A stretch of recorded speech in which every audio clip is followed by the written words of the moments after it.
All right. I don't know why everything is red, but oh well. For some reason, everything's a lot redder, but oh well. It is what it is. Let it be. Yeah, I don't know why. Okay. Well, I don't know. Seems no matter what, it's going to turn a bit red. I don't know why. Oh well. But hello to everyone. Yeah, I spawned somewhere. Oh well, it gives a bit of color as if it's a big deal. I mean, if it was turquoise, who cares? But hey, everyone, hope you're doing well. It's going.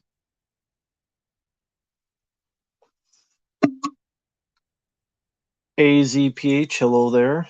Gary Blow, hello. Sorry to hear that. How did that happen, Gary? How'd that happen? Thoughts on Jeremy Renner? It's too bad what he's going through. I've heard that he might lose a leg. I don't know the merits of that situation, but either way, it is too bad. So I definitely wish him the best of luck. But hello to everyone in the chat. Hope you're doing well. Nope, not a single request for Velma has been sent. Hey, Bob. Hello again. Hello, everybody. That's cool, Polly. I forgot I did those reviews. You think Marvel might get rid of Jeremy Renner? Well, I mean, if you're being honest, if he loses his leg, what more can you do with him? Although, to be honest, from what I understand, they didn't do much with him in the first place. But I mean, what more can you do? Oh my God! Hey, man, Akuma 80s. Uh, you know what? I mean, for that generosity, I will write that down because I know I'm going to forget. I know it might take a while, Akuma, but I promise it will be done sometime this month. But I can't tell you when because I always say this, but it's like I literally have about 20 to upload. I have like 10 to record. I have another 7 to 10 to do. But I will try to do it sometime this month. Just chip back each day, Akuma. That's the best I can say because I upload each day. But I did write that down. I don't know when I'll get to it, but I will try to get to it when I can. It'll at least be done sometime by the end of the month. It might be late in the again. If you're still there, Akuma, just chip back each day because I upload every day about 3 videos.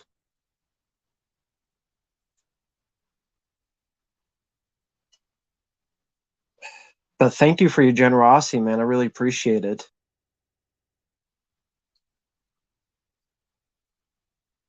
Gary Blow Jr., what happened to your channel? You mentioned something about it. How did that happen?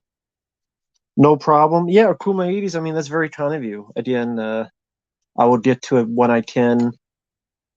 Like I said, the best suggestion I could say is just chip back each day because I upload every day. But yeah, I'll figure I'll have that up for a little while. And another from 50 NOK. I don't know what that is. Uh, but what nationality is NOK? I'm curious. But either way, thank you so much for your generosity, man. NOK.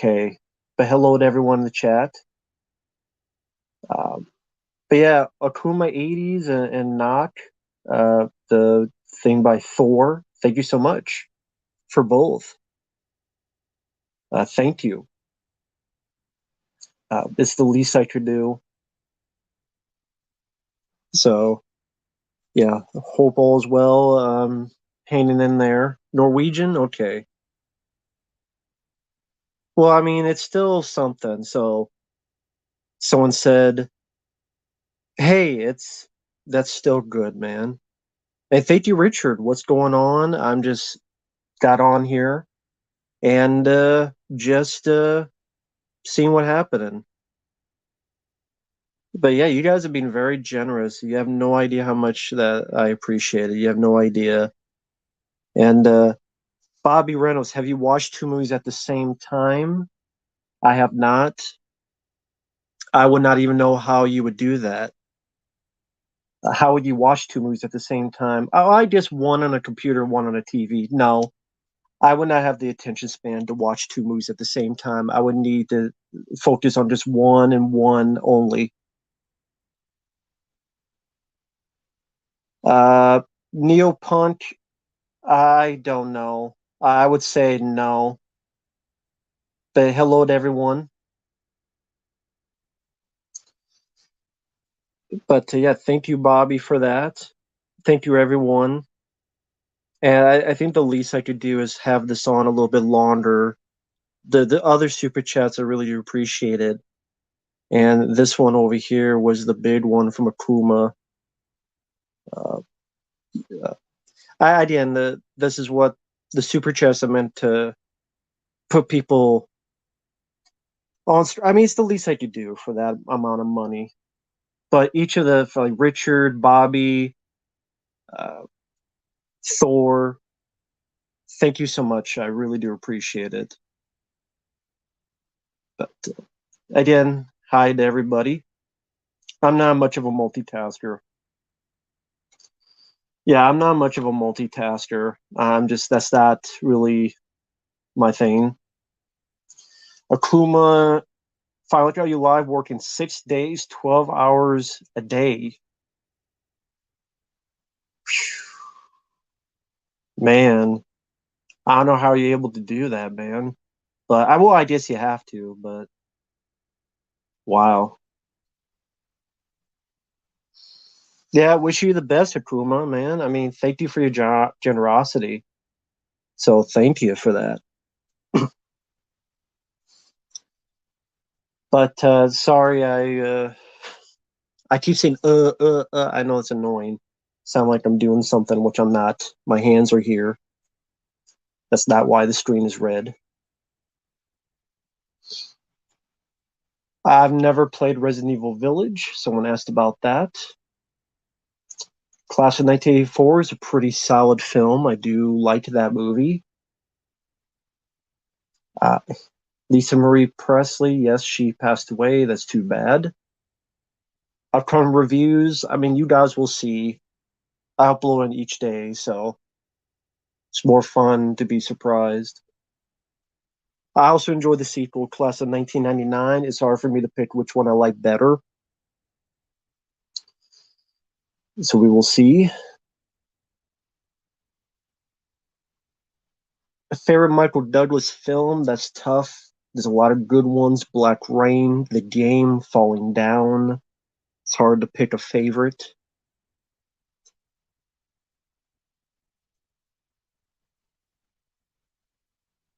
Nukem High, I've never seen. Yes, I am not a fan of Batman and Robin. That is true. That is true. Tango and Cash is a classic. It's one of my favorites.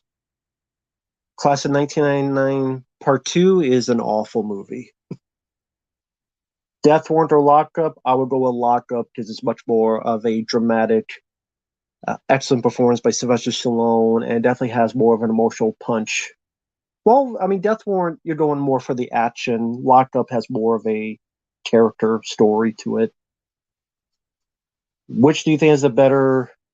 Was gotten better over time? Arrow Video. I mean, like their recent Tremors release is fantastic. I don't look forward to Creed 3. I'm not a fan of the first two. I would not care about Godfather Part 4 because I'm not a fan of the other three. 1989 Batman is a good movie. I do agree with that.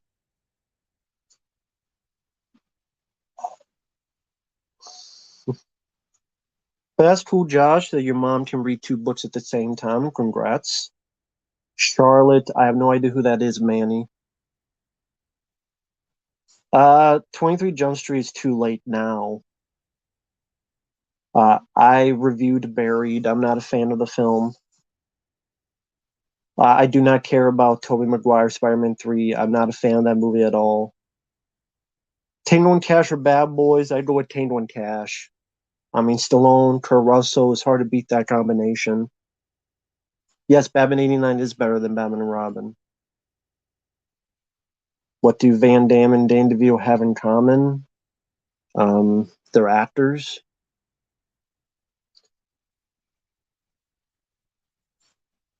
Neil Punk, I mean, I don't know when I'll get to it, man.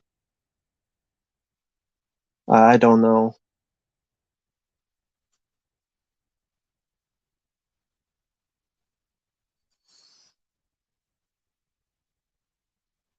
The Depart is okay. Don't need an American Pie 5, no. Um, well, Retro Crypt, if you read the comic book, neither of them was an alien. They survived, they got on the submarine, and then that led into the comic Climate of Fear, which is actually a pretty good comic. I forget, was it a sequel called Climate of Fear? Was it the first? It was like comic book series where it was in the cold submarine, and then it was in a jungle setting. Drake going so-so. Action movie sequel better than the original. I mean, Aliens is more action compared to Alien sci-fi. Rambo First Blood Part 2 is my favorite of the franchise. Will Eastwood do a movie this year? Not that I've heard of. Jennifer Coolidge, I don't care either way.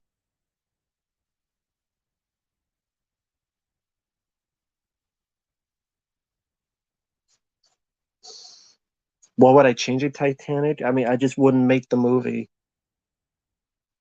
There's not one thing I would change. Why would you want a Porky's 5? Why would you want a Porky's remake? I don't care about the new TMNT film. I have no interest in it. I don't even remember who Jennifer Coolidge is, Manny. I don't even remember who that is. Like, I sincerely don't even remember who that is. Resident Evil 4, the remake, I mean, I don't think they need to remake it because I can play it on PlayStation 4 and it's still a really good game, but I mean, they're going to do it regardless. So, I mean, there's curiosity in the Resident Evil 4 remake. Frame by frame, again, doing so-so. Frame by frame, hey, Born to be Rad, how you doing, man? Got Born to be Rad, Garrett, who works with Dead Pit. He's a good guy on here. Check out his channel if you want. Wednesday episode 2. No, I just got the request, man. I got like to be honest, man. I got 4, 8. I got 15 to upload. I got another 2, 4, 8 to record, and I literally got another 12 at least to watch and record. So it's going to be a while. I'll try to get it done by this month, but it'll be for a while, man. Born to be Rad, yeah, I love to do X Files. I sent Uncle Bill a message on Instagram. He never got back to me. I mean, I'll check it again, but that's all. I don't know how else to reach Uncle Bill. I said let's do X Files. He didn't get back to me. I mean, maybe he did today. I didn't check it today, but yeah, tell if he did, tell Uncle Bill to message me, man. I sent him the Instagram message. I don't know how else to reach him. I'm like, yeah, we can talk X Files. Yeah, okay, yeah. Yeah, feel free to have him reach out to me, man. I'm willing to do X Files. And then he'd have to let me know how he wants to do it. Like, one episode at a time, or favorites of a season, or yeah, Uncle Bill, that slacker. Yeah, I rarely use Instagram, but someone created a fake one of me. So then I had to make a new one, and mine is called the real Rambo Afterlife. In one word, the real Rambo Afterlife, because someone created a fake one of me. I never go on there, but I didn't even have it from my phone. I had to put it on the phone in order to see it. But I don't think you could check messages on the computer. I think you'd only check messages on the phone. See, that's how little I use Instagram. Again, I have a Twin My 80s on there because that's a pretty big donation. The other donations I absolutely appreciate too. Uh, yeah, I don't know if you could check notifications on the computer. I think you have to do it by phone. Yeah, mine is the real Rambo Afterlife. I don't think I could put it on here. I don't think. I could try. I never on there though.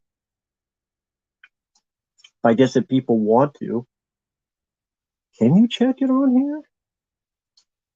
I don't even know how you check it on a computer. I might have to just go on the thing.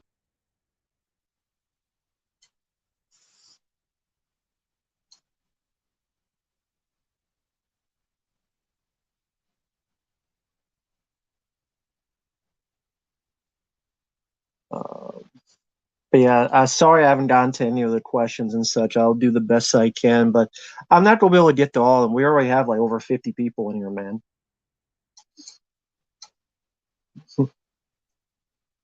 Or even yeah, we'll see what happens.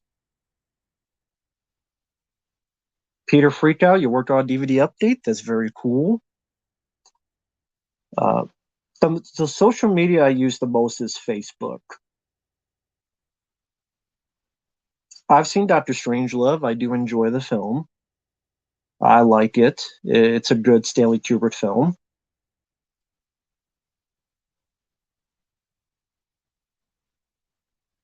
Callum Lynch, I'm glad you enjoy that reaction to Halloween Ends. Thank you for that. Wire Up and the Baby Jane, I reviewed the film, a review that is on the channel. Um, Percy Jackson films, I never saw them. Yeah, Rapid Kirby, I did get your request. The core, I'll get to that as soon as I can. I actually like the film, even though I'm not supposed to. Hey, Ultimate Ninja. Yeah, I enjoy the John Wick films. Uh, Four, I hope doesn't stink. I hope it doesn't.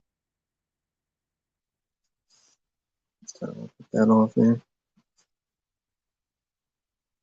Favorite physical media YouTubers? I mean, the guys at Dead Pit. Born to Be Rad, he's a good guy. He was in the chat. I don't know if he's still here, but he's a pretty busy guy. Maybe I just watch my friends.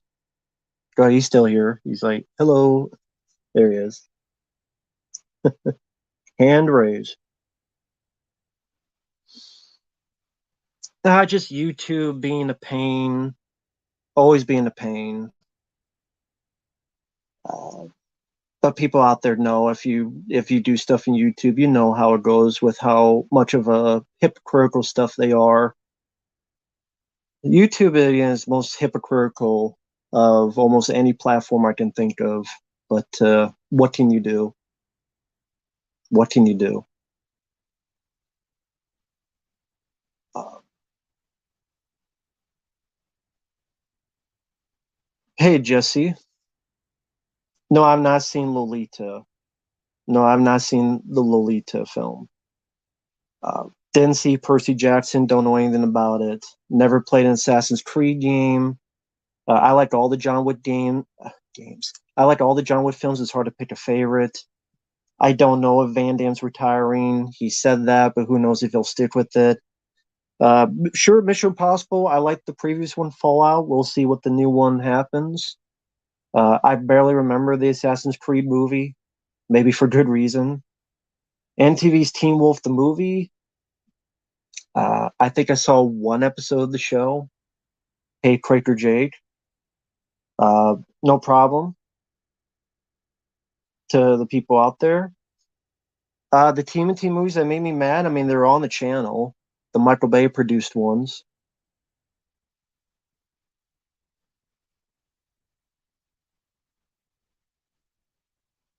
Which of these sequels do you think is worse? Christmas Vacation 2 is worse in that list that you gave. That's definitely a worse one. You watched The Gate last night? That's good. I remember there was going to be a remake from Bill S. Preston Esquire was going to direct a remake of that in 3D. I guess he abandoned that project because I guess Bill S. Preston, he's like, nah, maybe we don't need a remake of The Gate in 3D, which is good. I wasn't asking for one in the first place. Twitter's the worst. I basically don't mess with that platform anymore. Everyone just whine and argue. I rarely go on Twitter. I do have a Twitter, but I've been on there a handful of times. I have not seen Spartacus. Candyman franchise, I believe I reviewed those films. I believe. No, I don't think they're remaking The Gate anymore. This was many years ago that what was, I can't believe I forgot his name. How did I forget his name? Bill S. Preston Esquire. Uh, Michael 19, no, Evans, Alex Winter. I kept thinking Alex Vincent, but that's Child's Play.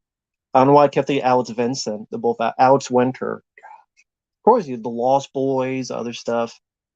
Uh, do I like the movie K9? Sure. I know they made two direct-to-video sequels.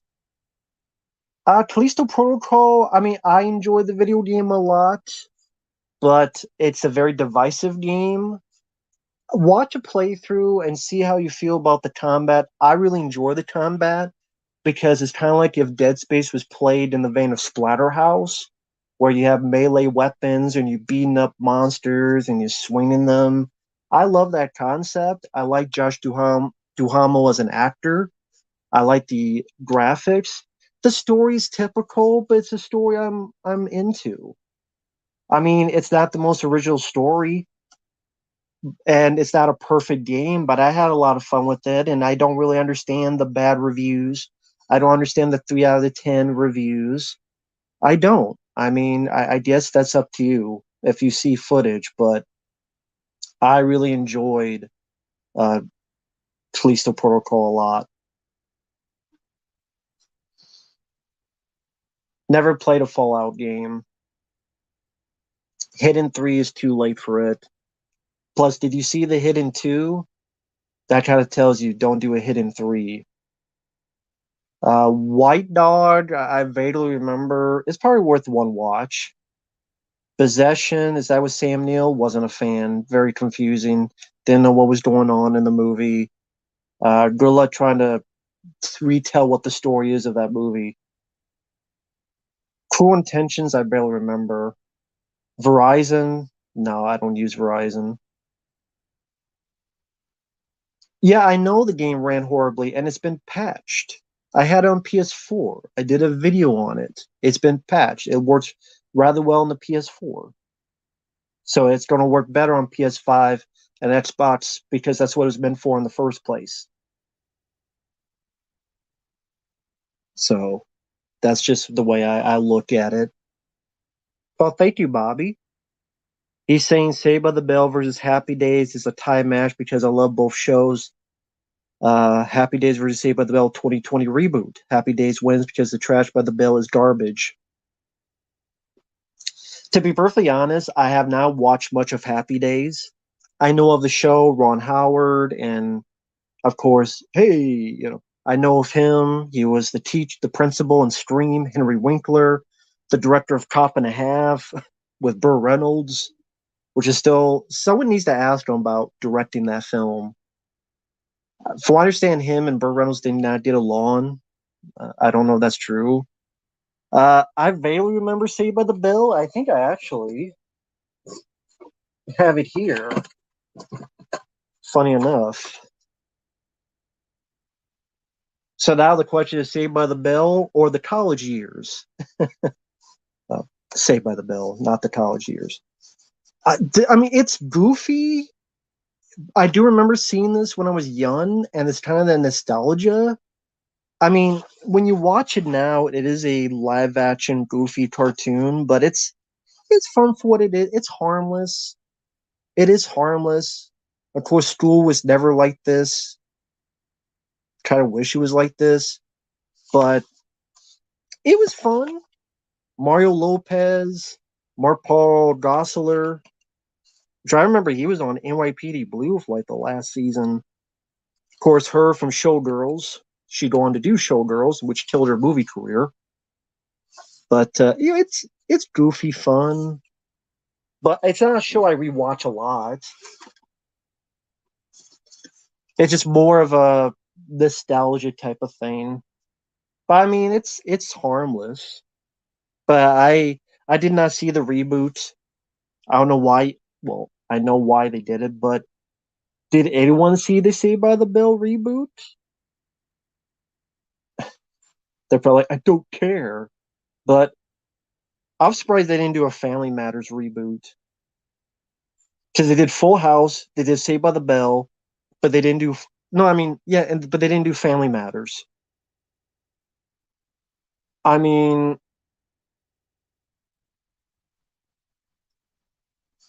she didn't star in S. Darko, like not the star. She was not the star of S. Darko. Maybe she was in it, but she wasn't the star. She wasn't the leading. Like star means you're the leading lady. She was not the leading lady of S. Darko. Unless you saw a weird, different version of that movie. But thank you, Bobby, for that. I really appreciate it, man. Plus, who remembers S. Darko? It's not like people remember S. Darko.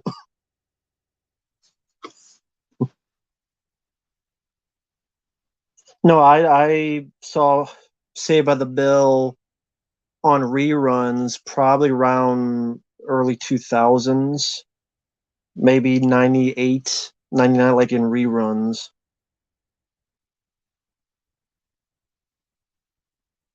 But yeah, someone mentioned Goblins. You mentioned you played the Callisto Protocol. That's cool that you enjoyed it. What are your top three favorites? For people who enjoyed and played that game, let me know what your top three favorite parts of the game was. I don't know what's going on with Corey Feldman. I just miss Corey Haim. I wish Corey Haim was still around. I like Corey Haim more. Corey Feldman, yes, I like him in The Lost Boys. I liked him in Friday 30 Part 4, Stand By Me, but I was always more of a Corey Haim guy. I was. I was always more of a Corey Haim guy. I'll tell you, that's a question to ask people. If you care, were you more of a Corey Haim or a Corey Feldman guy? Yeah, Corey Feldman was good in the Goonies. I think he was a better child actor than adult actor. I think Corey Haim would have been a good adult actor, but he sadly the drugs took hold, as well as her as his person, as well as his personal demons, which is sad.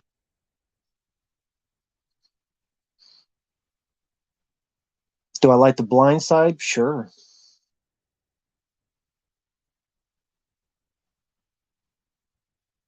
Mom and Dad, Tim. Yeah, I didn't mind that film.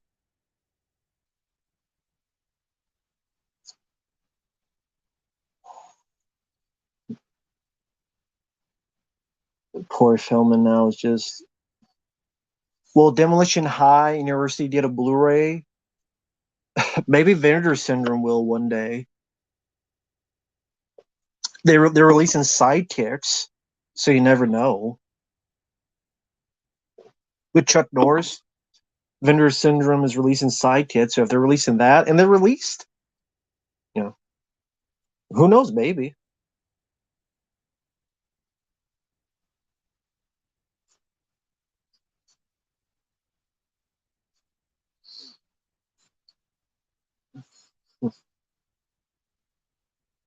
Uh, do I dislike?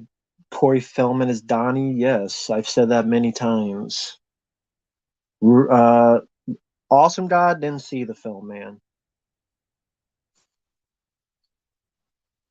Uh, Lots of Us TV show, I have no interest. I'm not even big on the game. It's not a bad game, but it's not a game I love like other people do. If I saw that movie with Gerard Butler, I don't remember anything about it. I think I did see that film, and I don't remember a single thing about it, so I guess that says everything. I liked In Living Color, but I haven't seen that in over 10 years. So, I don't know much about that Planet of the Apes movie, except all that you said, so I don't know much details other than that.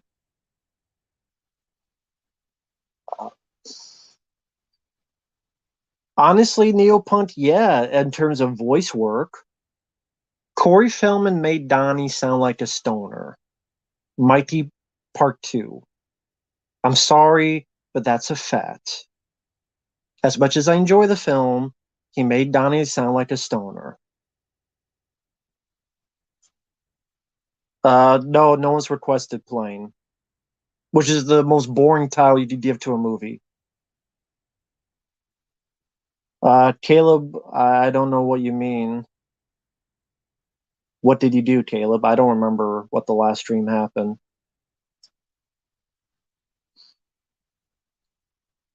Underrated movie of Chuck Norris to me is Firewalker. Firewalker, and you definitely need to watch Invasion USA.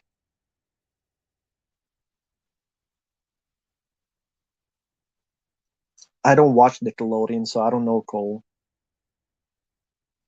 What incident on the Lost Boys set? I have no idea what you're talking about. What happened on the Lost Boys set? I don't know anything about that. Well, Caleb, what did you do? That's what I'm asking. I'm not a fan of the Ted movies. I don't have Fallout New Vegas. I don't have any of the Fallout games. Uh, yeah, I don't know what that movie is. Movies and Breakfast.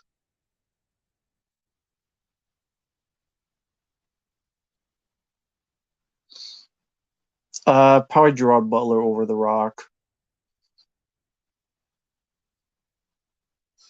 Will Steven Seagal ever make another good movie? No,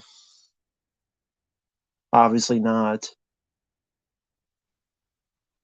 The Green Hornet movie is a terrible movie. I agree with that. I'm not a fan of that movie at all.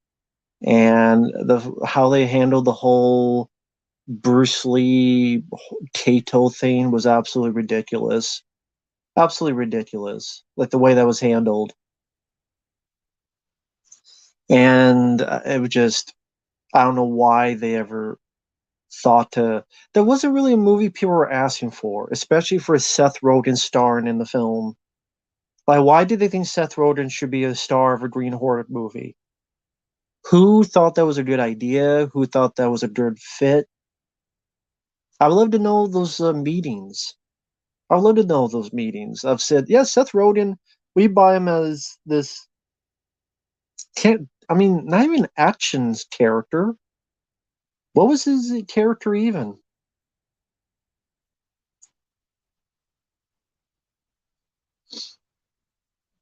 It's ridiculous.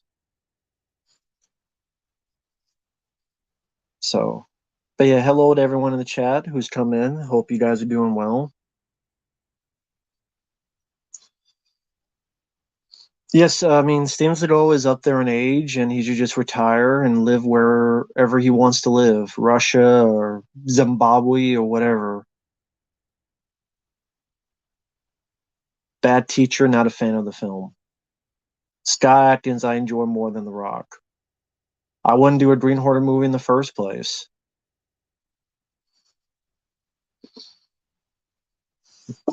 Because it doesn't need a movie. Aragorn Skywalker, hello there. Priest Mason, I mean, like I said, I think neither was the thing. I subscribed to the comic book they made afterward, where Kurt Russell's character, and there was a submarine, and the story went on from there. It was actually a pretty good sequel to the thing. And Climate of Fear is one of the comics' names.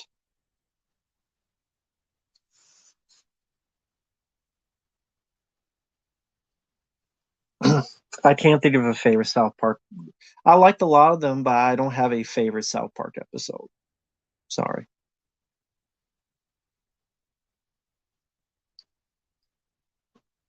Sorry, man.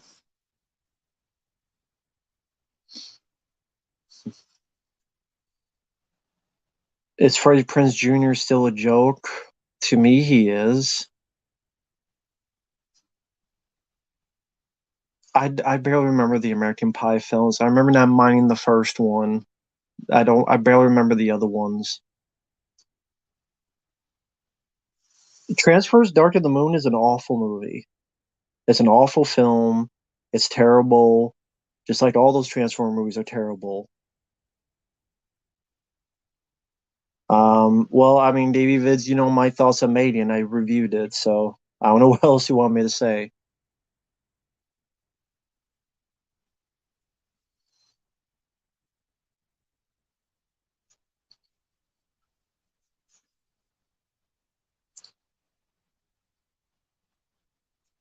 I don't watch all elite wrestling. I don't watch wrestling nowadays, period. Why should I watch wrestling nowadays, period? There's nothing good about Barbed Wire. It's an awful movie. Adrian Brody, I think, to be a good actor, but he's just not an action star like Predators. He wasn't a good action star.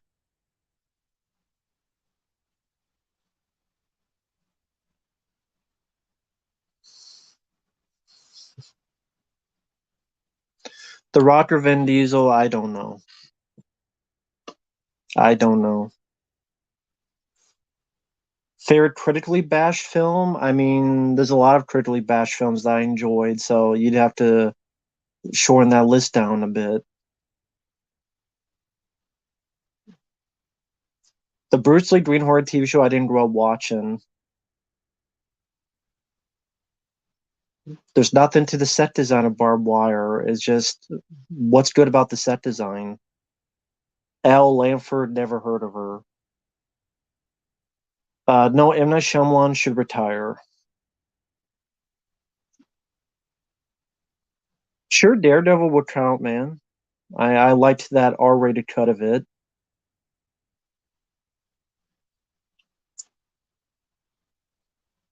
I don't know anything about Sharpers, A24. Why would I follow A24 movies? Since you already know my thoughts on it.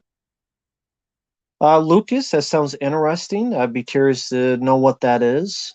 If you want to keep it secret, no problem. But very interesting Lucas Dream. I agree, The Rundown is The Rock's best movie. I absolutely do enjoy that film. Goblins about Callisto Protocol. I would say the atmosphere, the combat, once I got a feel for it, was a lot of fun. I enjoyed the weapon upgrade system, and the game was challenging but not impossible. I agree. I agree. Yeah, I agree on all those points. So yeah, I don't think the game deserved a 3 out of 10 on IMDb. Wait, Hugo, you worked on. Okay, Hugo, are you trolling? You worked on the movie? Wow, that's really cool. You're not fooling with me, are you? Well, I guess now I think about why would anyone make that up? So I gotta believe it. That's true. Do you have a channel? Like, do you talk about this stuff on your channel? Or are you not allowed to talk about it? So I'm curious, Hugo. Like, you have a channel. Do you talk about? Do you work in the film industry to this day, or did you watch Transformers 3 and quit? Like, I'm done. I'm done making these movies, man. I don't want to be part of this stuff. Did you quit? But making spacesuits, interesting. Now I have like a buttload of questions. How did you get the job? What other films have you done? Is spacesuits the only thing you make, or is there other stuff you make? Hugo, I don't remember what I ate last Tuesday, so my memory is gone. Remember, I told you I'm a prop baker. Hugo, you might have told me something yesterday. I'm not going to remember because my mind goes. I mean, bear with me. I mean, literally a couple of days, I had like a mental breakdown, so I'm still hanging in there, man. So I forget stuff. Last Tuesday, I'm getting old. I'm getting old.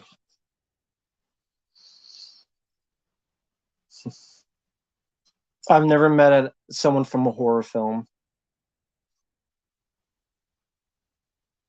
No, Kim, you're never too young for that. Trust me. Never didn't see Firstborn with Peter Weller. Stream 6, you already know my thoughts on it. I've talked about that multiple times on multiple streams.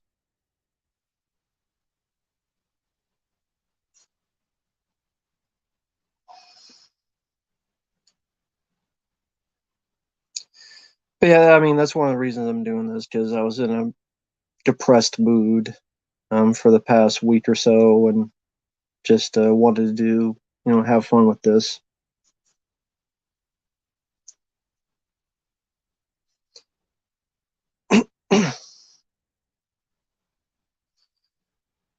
Four-tier release of the 007 films. I'm surprised that hasn't happened yet. I'm sure they will. Uh, Crystal Lake, I mean, why should I look forward to an A24 TV show version of Friday the 13th with no Jason, except when he's a little kid? Why are people interested in that? Why are people intrigued by that? Why are people wanting that? Um, like, why would people want that?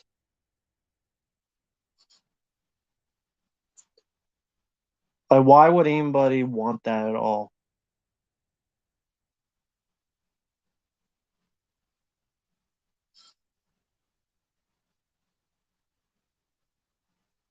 Yeah, A24 is involved with the Friday the 13th TV prequel. It's pretty much Bates Motel, but with Jason and his mom instead of Norman Bates and his mom. And A24, how did A24 get their hands on it? It's bidding. You bid on it. It's not like they're doing anything with it now. You bid on it, and there's certain bits you can use depending on who owns it. That means if you own the first film and you could use the mom and the kid, you could make a TV show. And if you don't own the hockey mask, then you can't use that. So then you make a prequel TV show. Isn't that the thing? Someone won and they got the first movie. Now you can remake the first movie with the mom again, or you make a prequel TV show with the mom and the kid. So that's what they're doing. It's going to be Bates Motel, only with Jason as Norman Bates and the mom as the mom. Rocky 1 through 4, I have no interest in it because there's no special features. And at this point, if you're not going to give special features to Rocky 2, 3, and 4, I don't need to keep rebuying the same thing over and over and over again.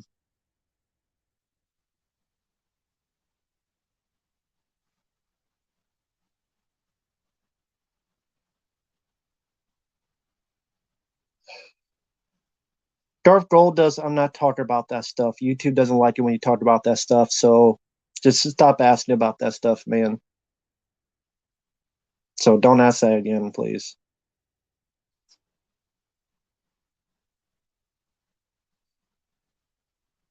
Most overrated A24, all of them. All the horror films they've done, they're all overrated.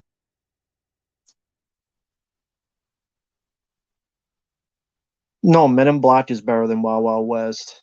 Way better.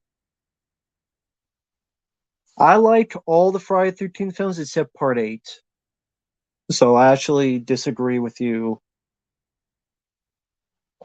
Who said that? Davey Vids, I disagree with you.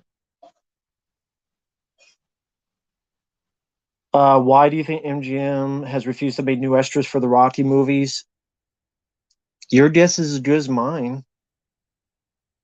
I have no idea. To me, it's a it's something that should have been done a long time ago with the people still here. Sylvester Stallone would be able to talk about Rocky 2, 3, and 4 because he directed all three of them. He sat down, talked about the first film. He talked about some of the Rambo films, although briefly. Samuel, I said horror A24. Did you not hear me? I said horror A24. I don't mean anything by it, Samuel, but I did literally say horror A24. I did literally say that. I'm not speaking Japanese or Chinese. That is exactly what I said, Samuel. Just saying. Um, no, I didn't watch Xena Warrior Princess. I was more into Hercules' Legendary Journeys. Did not watch Velma. Chaz, I disagree. Wild Wild West is way better than Gemini Man. I actually don't mind Wild Wild West for what it is, as goofy entertainment. Gemini Man is just god awful. Gemini Man was that fun. Gemini Man is awful. Wild Wild West is 10 times better than Gemini Man. Wild Wild West is goofy over top fun. Gemini Man is boring as hell. Gemini Man, there's nothing fun about it.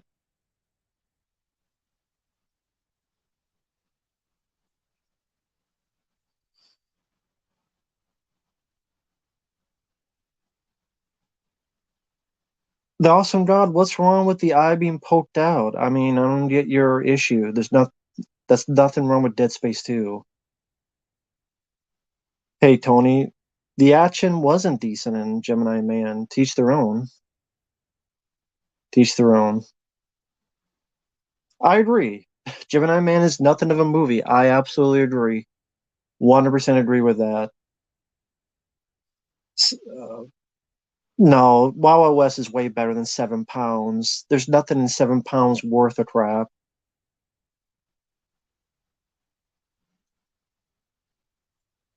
Thank you, Caleb. I mean, Goblins, feel free to play the remake. I mean, I don't have a PS5, so I wouldn't play it anyway. But I think that remake's going to be bad. I think it's pointless. I think it's completely pointless of a remake because Dead Space 1 is not that old and was not that dated and is not needed.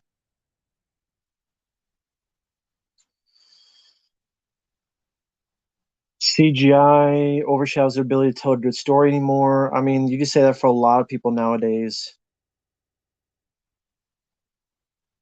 No, instead, 7 pounds had a big old plot about eels, but it tried to take itself seriously. At least Wild Wild West knows it's a joke.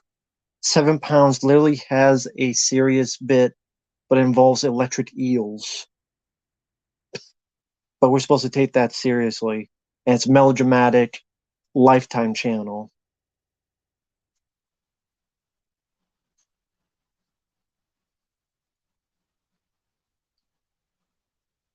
Hey, Manny Gatillo. Yeah, Vin Diesel should have fired his agent and gotten better roles. I did not know Everly took place on Christmas, so I enjoyed the film, but I didn't know it took place on Christmas. I don't watch the streaming services. I find other ways to watch stuff. With satellite internet, I can't do streaming service anyway, so I have to watch it by other means. It is a B for B remake of the original. Only Nicole looks like she's 75 years old. Isaac Clarke looks like Adam Sandler. And the one girl, Kendra, looks like she, I don't know, overworked herself at the library. Miss Diesel or Miss Deedle. She must be Mrs. Deedle from Gremlins, but the way she dressed and everything between her chin and her thighs must be Mrs. Deedle from the Gremlins. And the voices stink. And eyes that look like he pooped his pants when he's running in that Dead Space remake. At least the stuff I've seen, it looks like he pooped his pants. He runs like he pooped his pants. I don't listen to mariachi bands.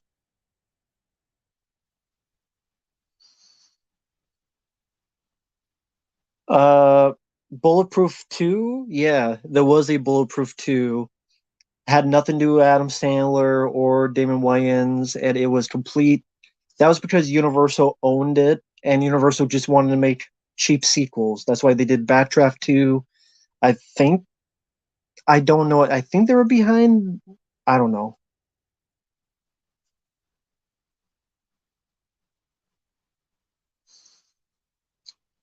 Hey, Mike OCP.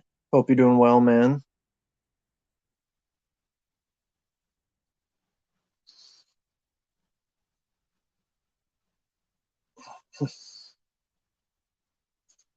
I was born a month than Columbo.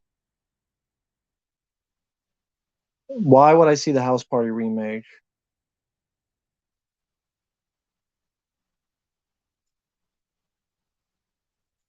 Yeah, I mean, there's a lot of direct to DVD comedies. They'll continue as long as they make cheap money.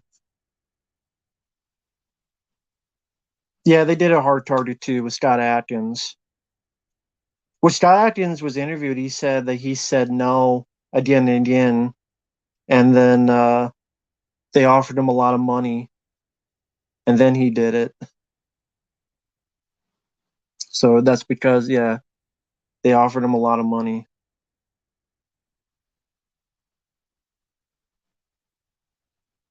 Ventus VHS, it depends. Uh, yeah, it depends. It depends on what era you're talking about. I mean, I like both.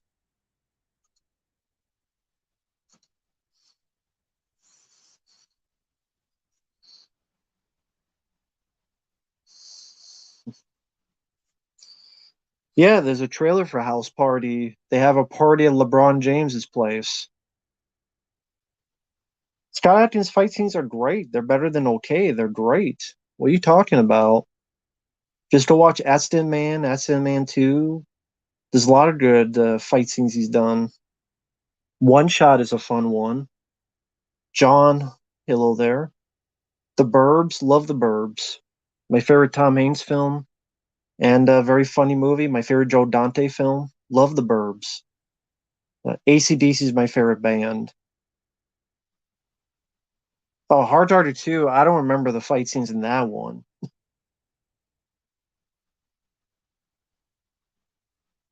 By the way, Mike, I just got done watching your commentary on World Cup 3. You did a great job with that commentary. Definitely for people out there, check out his commentary on his channel, World Cup 3. Very fun commentary. My favorite AC/DC song is the Who Made Who album. You Shook Me All Night Long, Hell's Bells, Who Made Who, all that stuff. I don't care about the Dead Space remake. Linkin Park is a good band. I agree with that. I do enjoy Linkin Park. I'm sure Universal 1440 made a lot of those just cheap direct-to-video sequels to cash in as much as they can from the bank.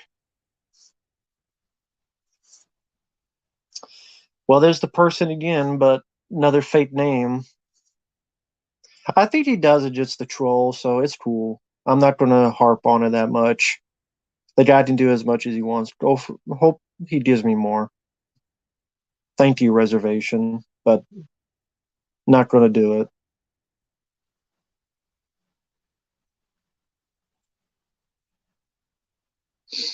I was always a Brian Johnson fan. OCP. Funny enough, I just got requested. I can't even say Stinamarink. Oh, no problem, Hugo. Look at this. I worked on 40 films, mostly spacesuits. Let's see your message. I'll be happy to answer any question you have.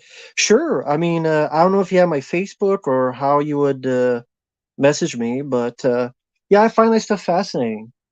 I just find this stuff fascinating, like how you got into the business.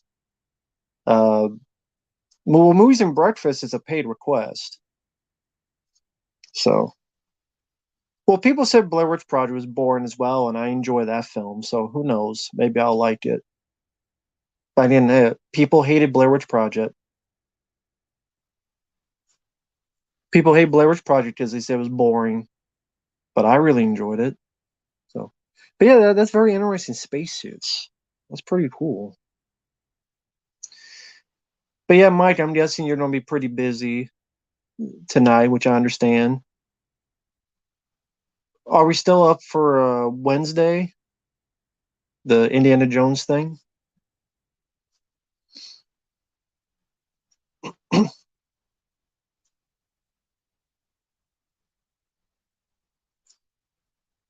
We're the Millers again. Yeah, I didn't see that film. Yeah, bedrooms and a lot. Yeah, I don't know why it's so red. I don't know. I think because when I started this, I had the cam off, and then for some reason that screwed up the lighting, and it won't go back. Because I've had this poster behind me before, I didn't do that.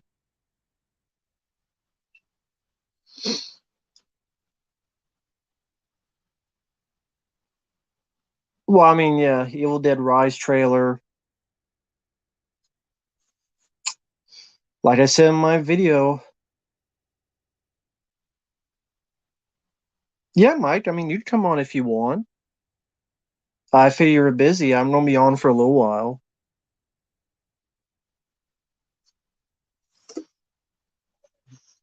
That way, you just talk and stuff for a few hours.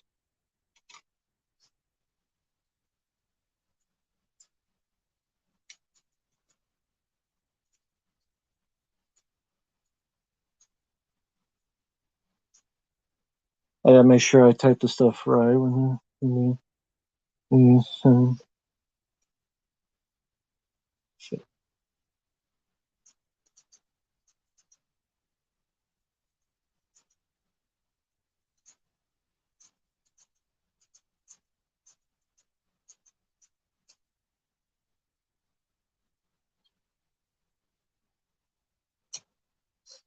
all right.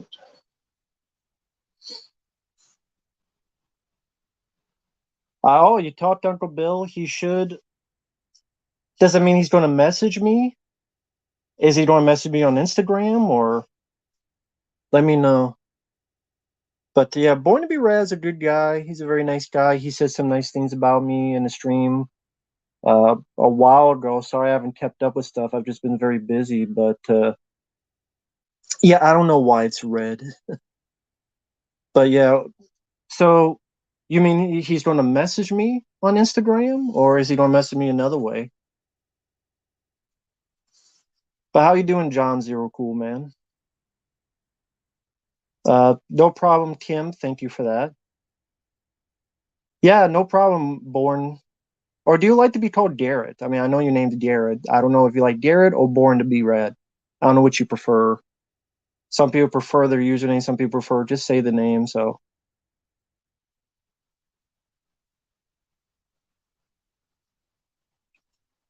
Old West look, yeah. It's Old West, Wild, Wiki Wiki Wild Wild West, James West, Desperado, Rough Rider.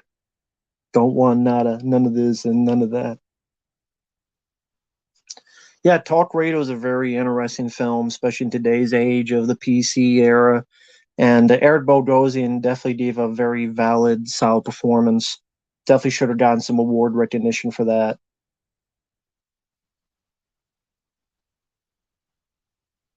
Missing Action for me, it's two, three, and one, but I like all three of them. I'll take either name. Sure, no problem, man. Favorite first-person shooter games. You know what? I really like Doom 3. A lot of people hate Doom 3. You know what? I really enjoy Serious Sam. Serious Sam is a very fun first-person shooter game. I hate Facebook. Hello there. PCU. I haven't seen much of that movie. But yeah, Blue Color Steam. I'm not sure what you mean. Well, yeah, there's the new Mission Impossible film. Someone asked that before. I liked Fallout, so sure, I'll be curious about it. Actor, director combination you like to see? I think I did a video on that on the channel. Mentioned that same thing.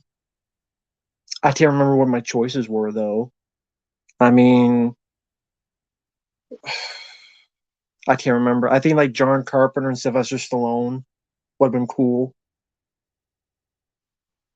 Like an action horror movie, but with Sylvester Stallone starring and John Carpenter directing. I think that's the one I thought of.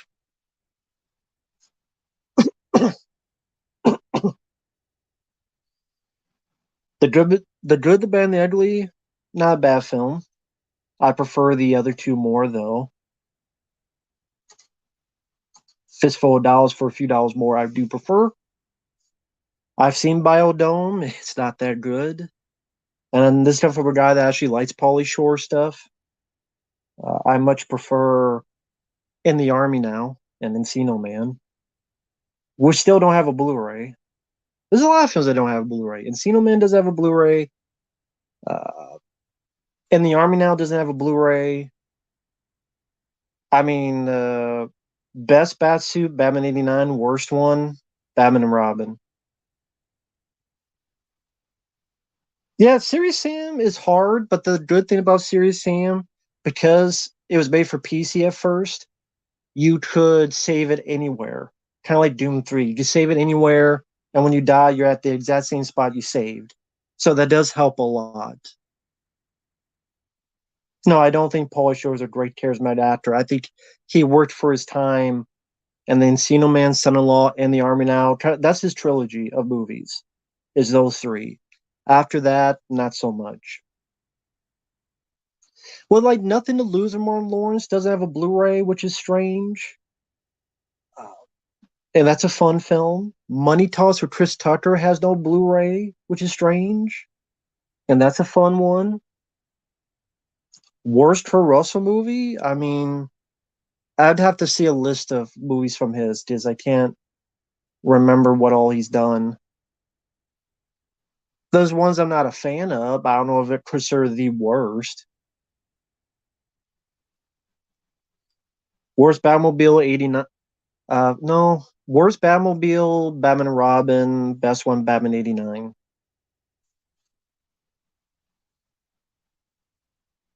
Let's see. Hey there. Hey there. What's up? How you doing tonight? I'm doing good, doing all right.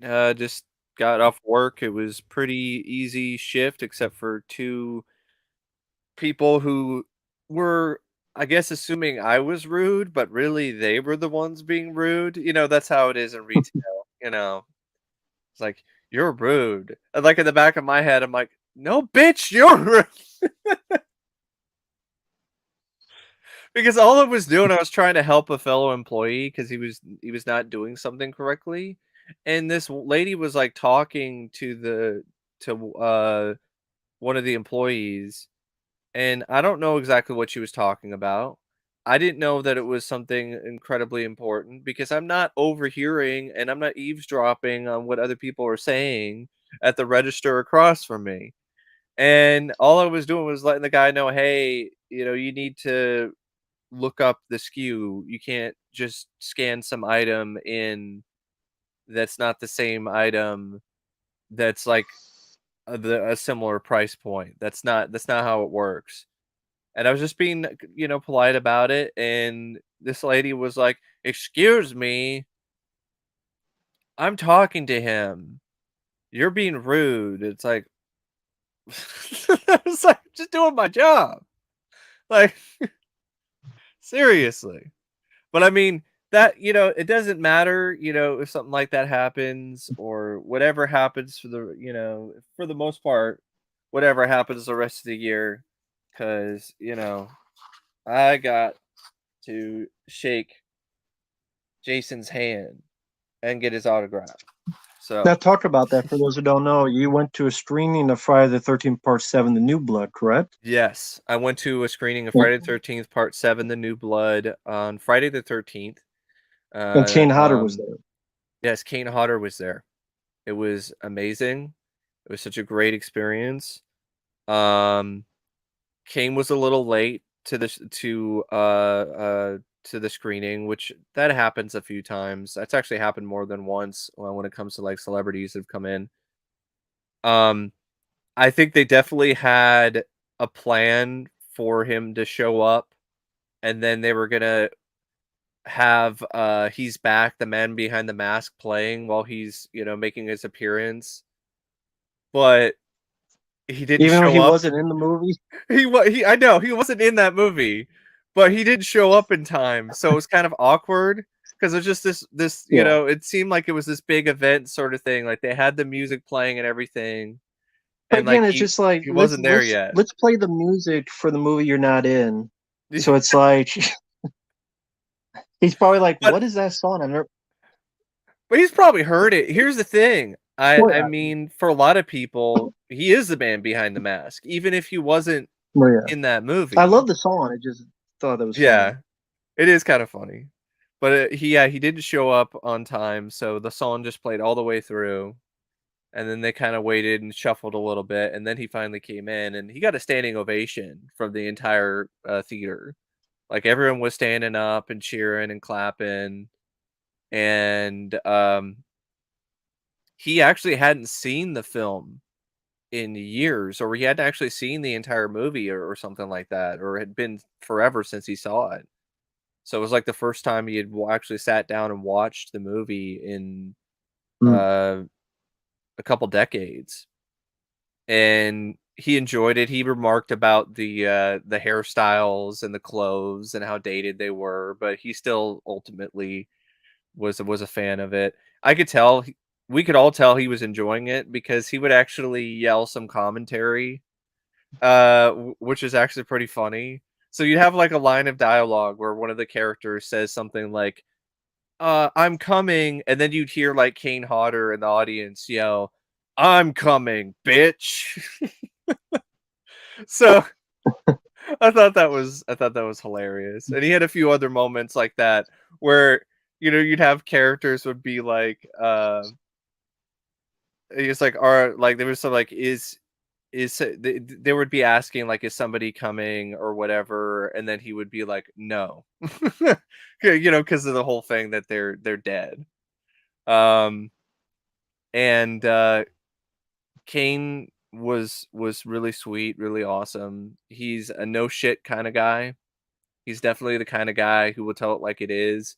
He actually told a story about Jason X that he was hesitant about because, like, in the middle, like, of, like, telling the story, he was like, "I don't know if I should say this because you know how the internet is. I don't wanna get in trouble." And what he talked about was that he he was dealing with, the actress in Jason X who got killed with liquid nitrogen. So she was really picky. She was like, "Don't do this, don't do that, don't mess up my crop top, blah de blah de blah." And so Kane is like, "I'm gonna kill you in this scene," and he's like, he just can't believe that she's being so picky about it. And so he actually tried to pull her top up when he was trying to smash her face in, but he wasn't able to actually, do it. And I think he was actually kind of exaggerating things a little bit. But I found that interesting, because that's just how, things are now. That would be something that people would be like, "Oh, cancel Kane Hodder." I feel but like but most of the people in the audience, they were not they did not feel like that was a cancelable thing for Kane. No. Um, and Kane, like, he told his story about when he was 22 when he did the fire stunts and burned over 50% of his body with third-degree burns. Talked about being in the hospital for 5 months and with not even the best kind of painkillers. And so it's Mm. amazing that he's still here and he's still with us. And he talked about how part 7 is actually his favorite film that he's the favorite film in the Friday 13th franchise that he's done. Hmm. Um in a lot of ways he says it's kind of because it was his first, but I think it's also because he has a lot of respect for John Carl Buechler, who Equal. directed Beekler, yeah, who directed the film, and who was the reason why he got the role because of the fact that he was in prison, and that was one of his. I think it was like his Well, the first movie horror. Prison, not Yeah, I mean actual the movie prison. Prison. I know not actual prison, but the movie Prison, folks. You Yeah. know what I'm talking about. Prison, the movie, No, not just the actual way you prison. said it, it's like because he was in prison. No, he was in Well, jail. he did kind of joke. The He movie. did joke about like how it was kind of a lucky instance that he and this host for the screening didn't get thrown in jail because of what they were doing at the bar the night before the screening. So he did kind of joke about that a little bit.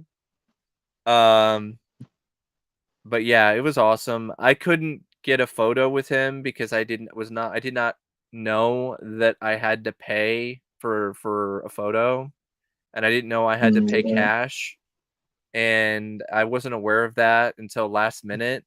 So I was only able to, get the autograph and shake his hand, but that's still amazing. I mean, it's still great. He actually did answer my question about Project Metal Beast. I asked him like, "What do you remember? Like, what are your recollections of that movie?" And he didn't really have a whole lot of he didn't really have any fun stories, but he did talk about how it was very uncomfortable to work inside that suit because he was actually on stilts. He was on stilts inside of that thing, and it was hard to see and all of that. And Kane, he likes to rank his films based on how dangerous they are because he's a stuntman. And he said that wasn't very dangerous. Like, he never really felt like, "Oh, I might die shooting, Project Metal Beast." But some of the other movies he's done, he definitely because I mean, with Friday Part 7, he set a record at the time for the longest body burn. It's like Yeah. 45 seconds. And that was in a lot of ways him overcoming and conquering his fears because, fire, you know, in a lot of ways completely changed his life. And I mean, he was only 22 when that happened. I mean, just think about that. I mean, now you got scars everywhere. You're not the same. You'll never be the same. And it takes a lot of mental fortitude to be able to, you know, work through that. But yeah, he also mentioned his because a member of the audience asked about their favorite kill, and well, actually, his favorite kill, and he said it Sleeping was the bag. sleep. Yes, he said it was the sleeping bag. Yeah.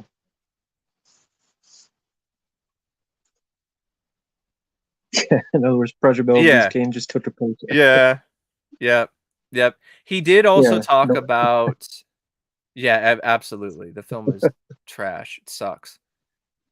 But he did talk about other You liked stuff it at first involving. because I remember Yeah, I did. I and me remember. It's like, and "Yeah, we should go Efrey see saw it it." Yeah, yeah, yeah. because we saw it together, and you're like, "Man, Efrey, don't see this movie is really awesome." Yeah, yeah, And it's not we awesome at watched it. I'm all. like, It's "Where? terrible. Yeah, it's Needs a bad. remake it." It does need a remake. Kane apparently is proud of his work in Hatchet. He's proud of his work in those films. So he Mm. did talk about the Hatchet films a little bit, at least the gore. He talked about the gore, talked about the Yeah. kills. One of his favorite kills is when he rips the woman's head apart. Yeah, I mean, too bad the movie wasn't good. So someone was asking for the picture. Did they say how much you would have to pay for the picture? 20, Like 20 what, bucks. $20? It's not as bad as I thought. I mean, some people No. charge like 100. Oh yeah, I'm actually like surprised. Stallone. Stallone would probably be like, "Hey, yo, you want a 200. It was like picture? 200 or so. Uh, I I think it got was you like gotta $200 give or me something. $200." Because Stallone needs 200 bucks for some reason. Well, I mean, look at the stuff he's doing. He's sponsoring that whatever an experience with. Like, have you seen those ads on Facebook where it's like an experience with Sylvester Stallone, and it's like you gotta pay to see this exclusive interview with Stallone where he's talking about the Rocky prequel, and I'm like, I'm not paying to see Stallone talk about the Rocky prequel. You got pay to see an interview? Yeah, yeah,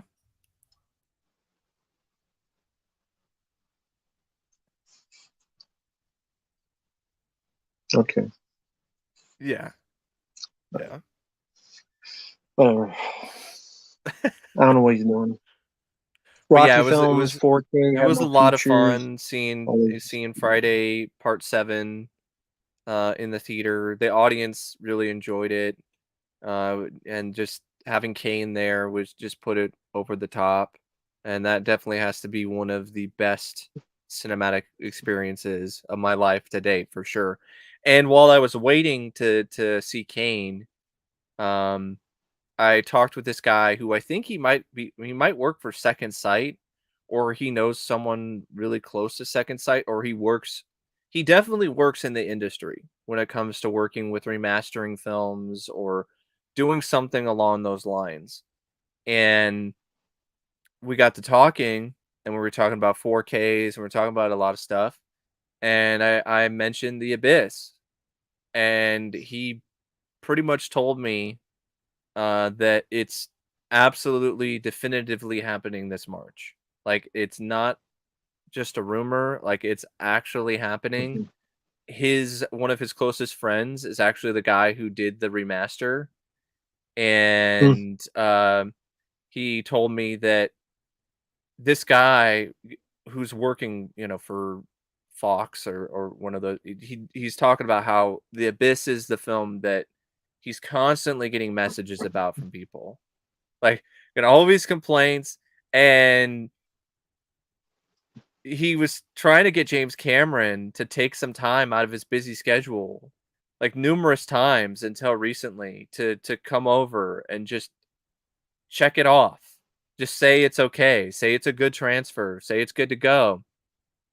And Cameron, "No, I'm busy, blah, blah, blah, blah, blah." They had an opportunity to maybe do it, when Cameron was, gonna go to the premiere for Avatar 2, but then Cameron got COVID, so that kinda fell through, and so this poor guy who's had this remaster done for, like, a year or 2, he's just thinking, "Oh my god, this is never gonna happen."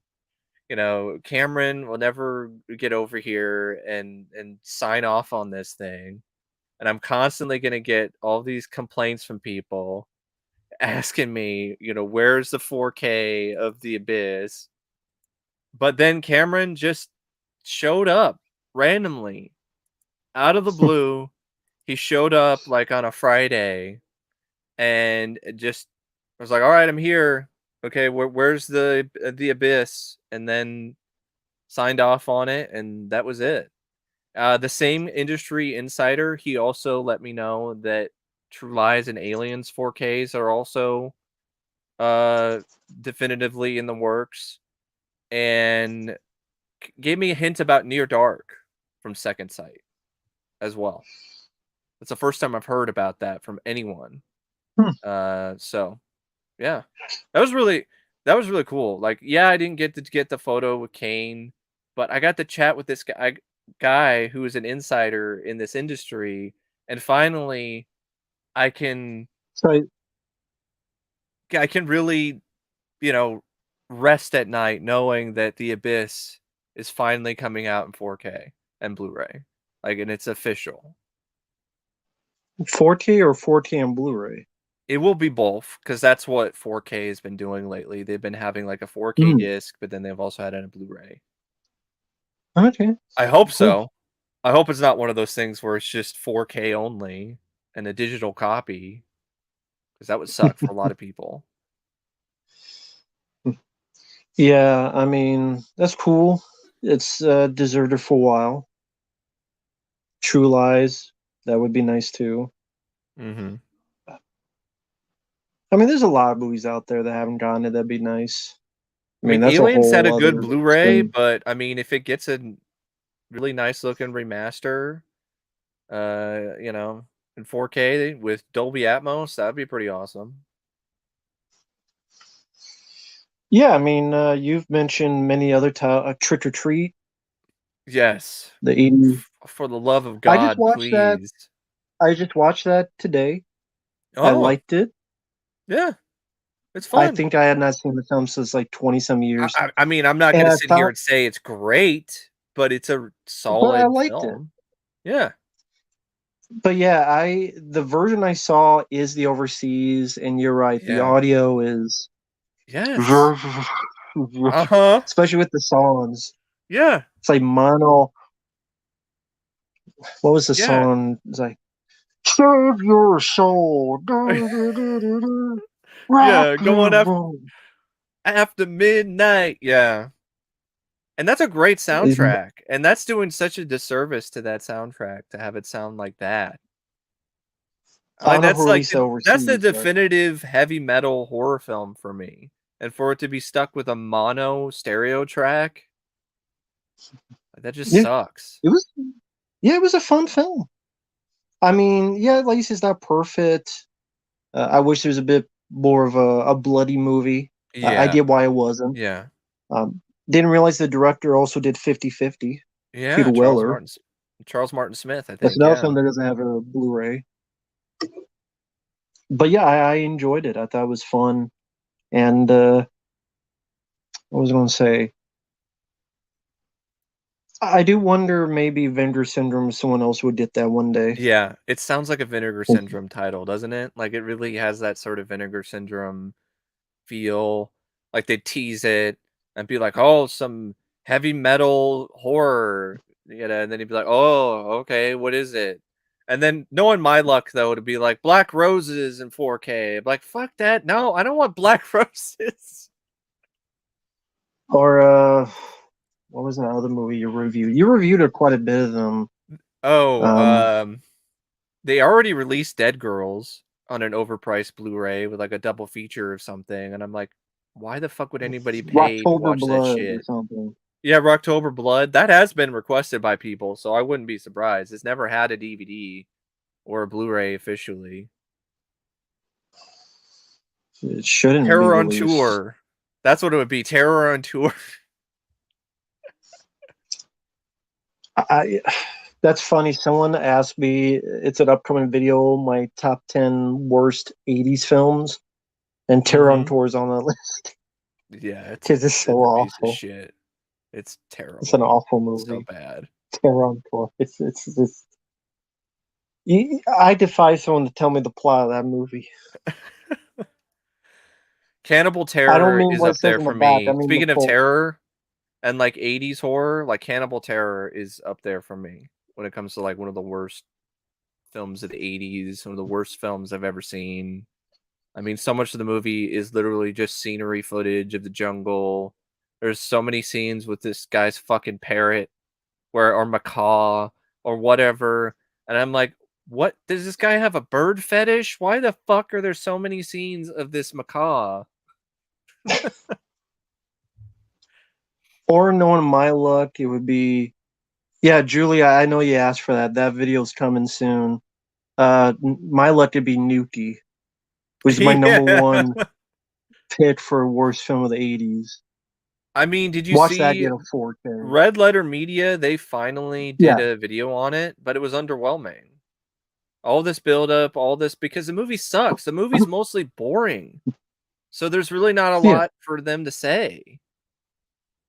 Well, I mean, there was a lot for me to say in my review. Yeah, yeah. I reviewed it. I had a lot to Like say.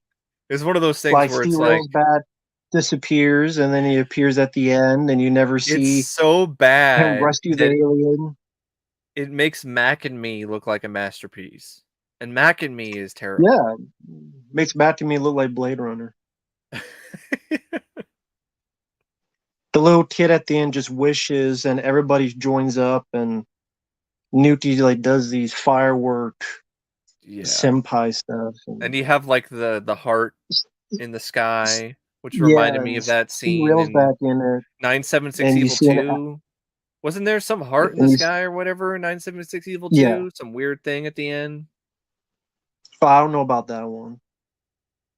No, Garbage Pail Kids down the list because there's a lot of worse movies, and it's a bad Yeah, movie. But it's a really bad uh, film, but I mean, going overboard with Adam Sandler and Star Newty, Crystal. and yeah, that's on the list. Where an alien orange goober kills people, then reads an electronic A Bible, film I got and for then like becomes a 25 Jehovah's cents. Witness. I got it for like 25 cents at a thrift store on VHS when I was younger. Watched it, hated it so much I threw it immediately in the trash. Because that's what it's about. Seriously, alien that looks like an orange booter that goes, how I put it,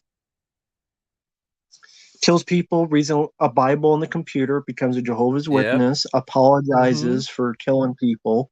They give him a Mhm. ship. They Yep. say goodbye. The alien starts Uh-huh. talking, and Yep. then a song called "Whisper from a Star" happens from one of the cast from Yeah. Scooby Doo, I either think it's like Daphne. Kit Crystal. I think it's Crystal of the Star. Mike. Or I have some bad news to tell you, man. yeah, what? Just wait. There's some bad news to tell you, man. Okay. Cannibal Terror has a Blu-ray. I Severin know. Films. I know it does. Severin did a Okay. Blu-ray. I know that. I know that already. But yeah, That it has has a Blu-ray features. and it has features. I know. Deleted scene interview. Yeah.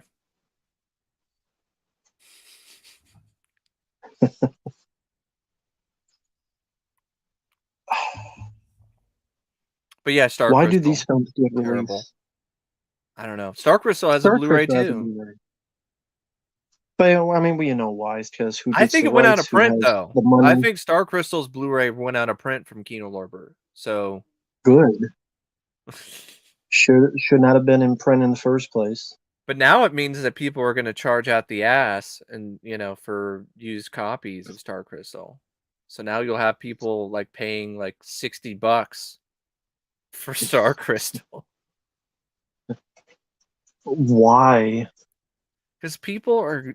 I swear to God, some collectors they they are completionists to the extreme. Like they have to have it. They have to have all the 80s horror movies on Blu-ray. They have to have, everything. Oh, did you hear about that controversy? Speak of Seven Films on Four Flies Mhm. and Grey Velvet, Oh yeah, the whole thing where they said it was limited and and they said then it'd be like a big. They literally said it'd be a box, like a, yeah. I forget the terminology, but then when you get Oh, it, it's cheap. it's It's not not even a cheap. big box. I wouldn't say it's Well, like it's a on the cheap side. release, but If you look on the yeah. side, it's like one. Yeah. No, like if you turn to one of the sides, Mhm. like on the side corner, doesn't it seem like it could just rip off like a cereal box? No, not really. Okay, it's someone I saw had something like that I mean, where sometimes slip covers can be kind of like that, but that's because the maybe it cheap got slip damaged. cover. Maybe got damaged. This is about like the same, quality, actually a little But better then they than released it and it was like 60 some others. bucks. Yeah, it was expensive as hell. I'm not gonna lie. Like It why? Because the it's definitely not CD. cheap. I don't know. I don't know. But I know after that, and with how a lot of things are going, with having to pay double on my phone bill for like a few months. Yeah, I'm taking it a lot more easy with my spending than I did last year. And that's fine. I've only just pre-ordered some things. Like I pre-ordered the Dentist double feature from Amazon, which comes out later this year. The Dentist films. Hmm. What comes from Vestron, but it's like super cheap. And then I pre-ordered Doctor Giggles because I've been wanting to see that get a standalone release for a long time. Hmm. Well, thanks, VR? Psycho Hobo, for this. Uh, No. yeah, I don't know how that will work. How would that work to go to a theater just for VR? I mean, I have seen back in the people. day. Yeah, go ahead. Yeah, I have seen people play around with VR helmets, with the Oculus Rift, and they have this thing, Yeah, this app or at whatever home. at home where it's like you're in a movie theater. But in terms of like actually going to the theater and then having VR in the theater, no, I don't really see that happening. I think it's too much I'm of not a sure. Does he hassle. mean theaters will be gone and you watch movies via VR? Like, is that what maybe what Psycho Hmm. Hobo means? Like, theaters will go away and then people pick up VRs to just watch brand new movies. Like, they download it I and then I they don't think watch it that'll there. happen either because VRs would then have to, the Oculus Rift and some of these things, they would have to go down considerably in price. So everyone can use VR or some other company has to come out so everyone can afford a VR uh um helmet or it's not really a helmet, but you know. Well, it's like a visor type of thing some Yeah, people use. Yeah, I've visor. never. Like The last back in the time. day when they're like, "Hey, it's the Yeah, 90s, like VR is the future." It would be a helmet. But, like, it's not a helmet. the last time I did one of those was when I was a kid, probably 1990, 91, 92. Mhm. And I was at the one time I was at Mall of America Oh. and it had a VR unit, Mhm. like 90s style. So it's kind of like that bit in Ghost in the Machine, like Yeah, that's what I was the thinking. Yeah, Ghost in Machine. but for little kids, it was a bubble yum bubble gum. This is for Oh. kids, you know. Yeah. So like you like to throw bubble gum in VR. I think I won like a. I wish I still had like a Nerf foam ball that you Huh. smell like grape, like bubble gum. Interesting. Like that's Yeah. a visceral memory. And I mean, if they got to affordable, like eventually VCR and then DVD Mhm. players, and if they got to a affordable after a while, maybe I would try it. But that just seems like a very expensive thing to get into. Yeah, Real quick, like definitely. two people have two questions for you. One Okay. asked, "Well, who's the name of your cat?" My cat's name is Olympus because he was a rescue cat, and I decided to keep his name. That's the best thing to do when you have a rescue animal, because it's one of those things where that's the name they've known and responded to for so long. Um, I'm a little And frustrated then with my someone cat, asked, "Yeah, go but ahead." I love my cat. I will not give up on him.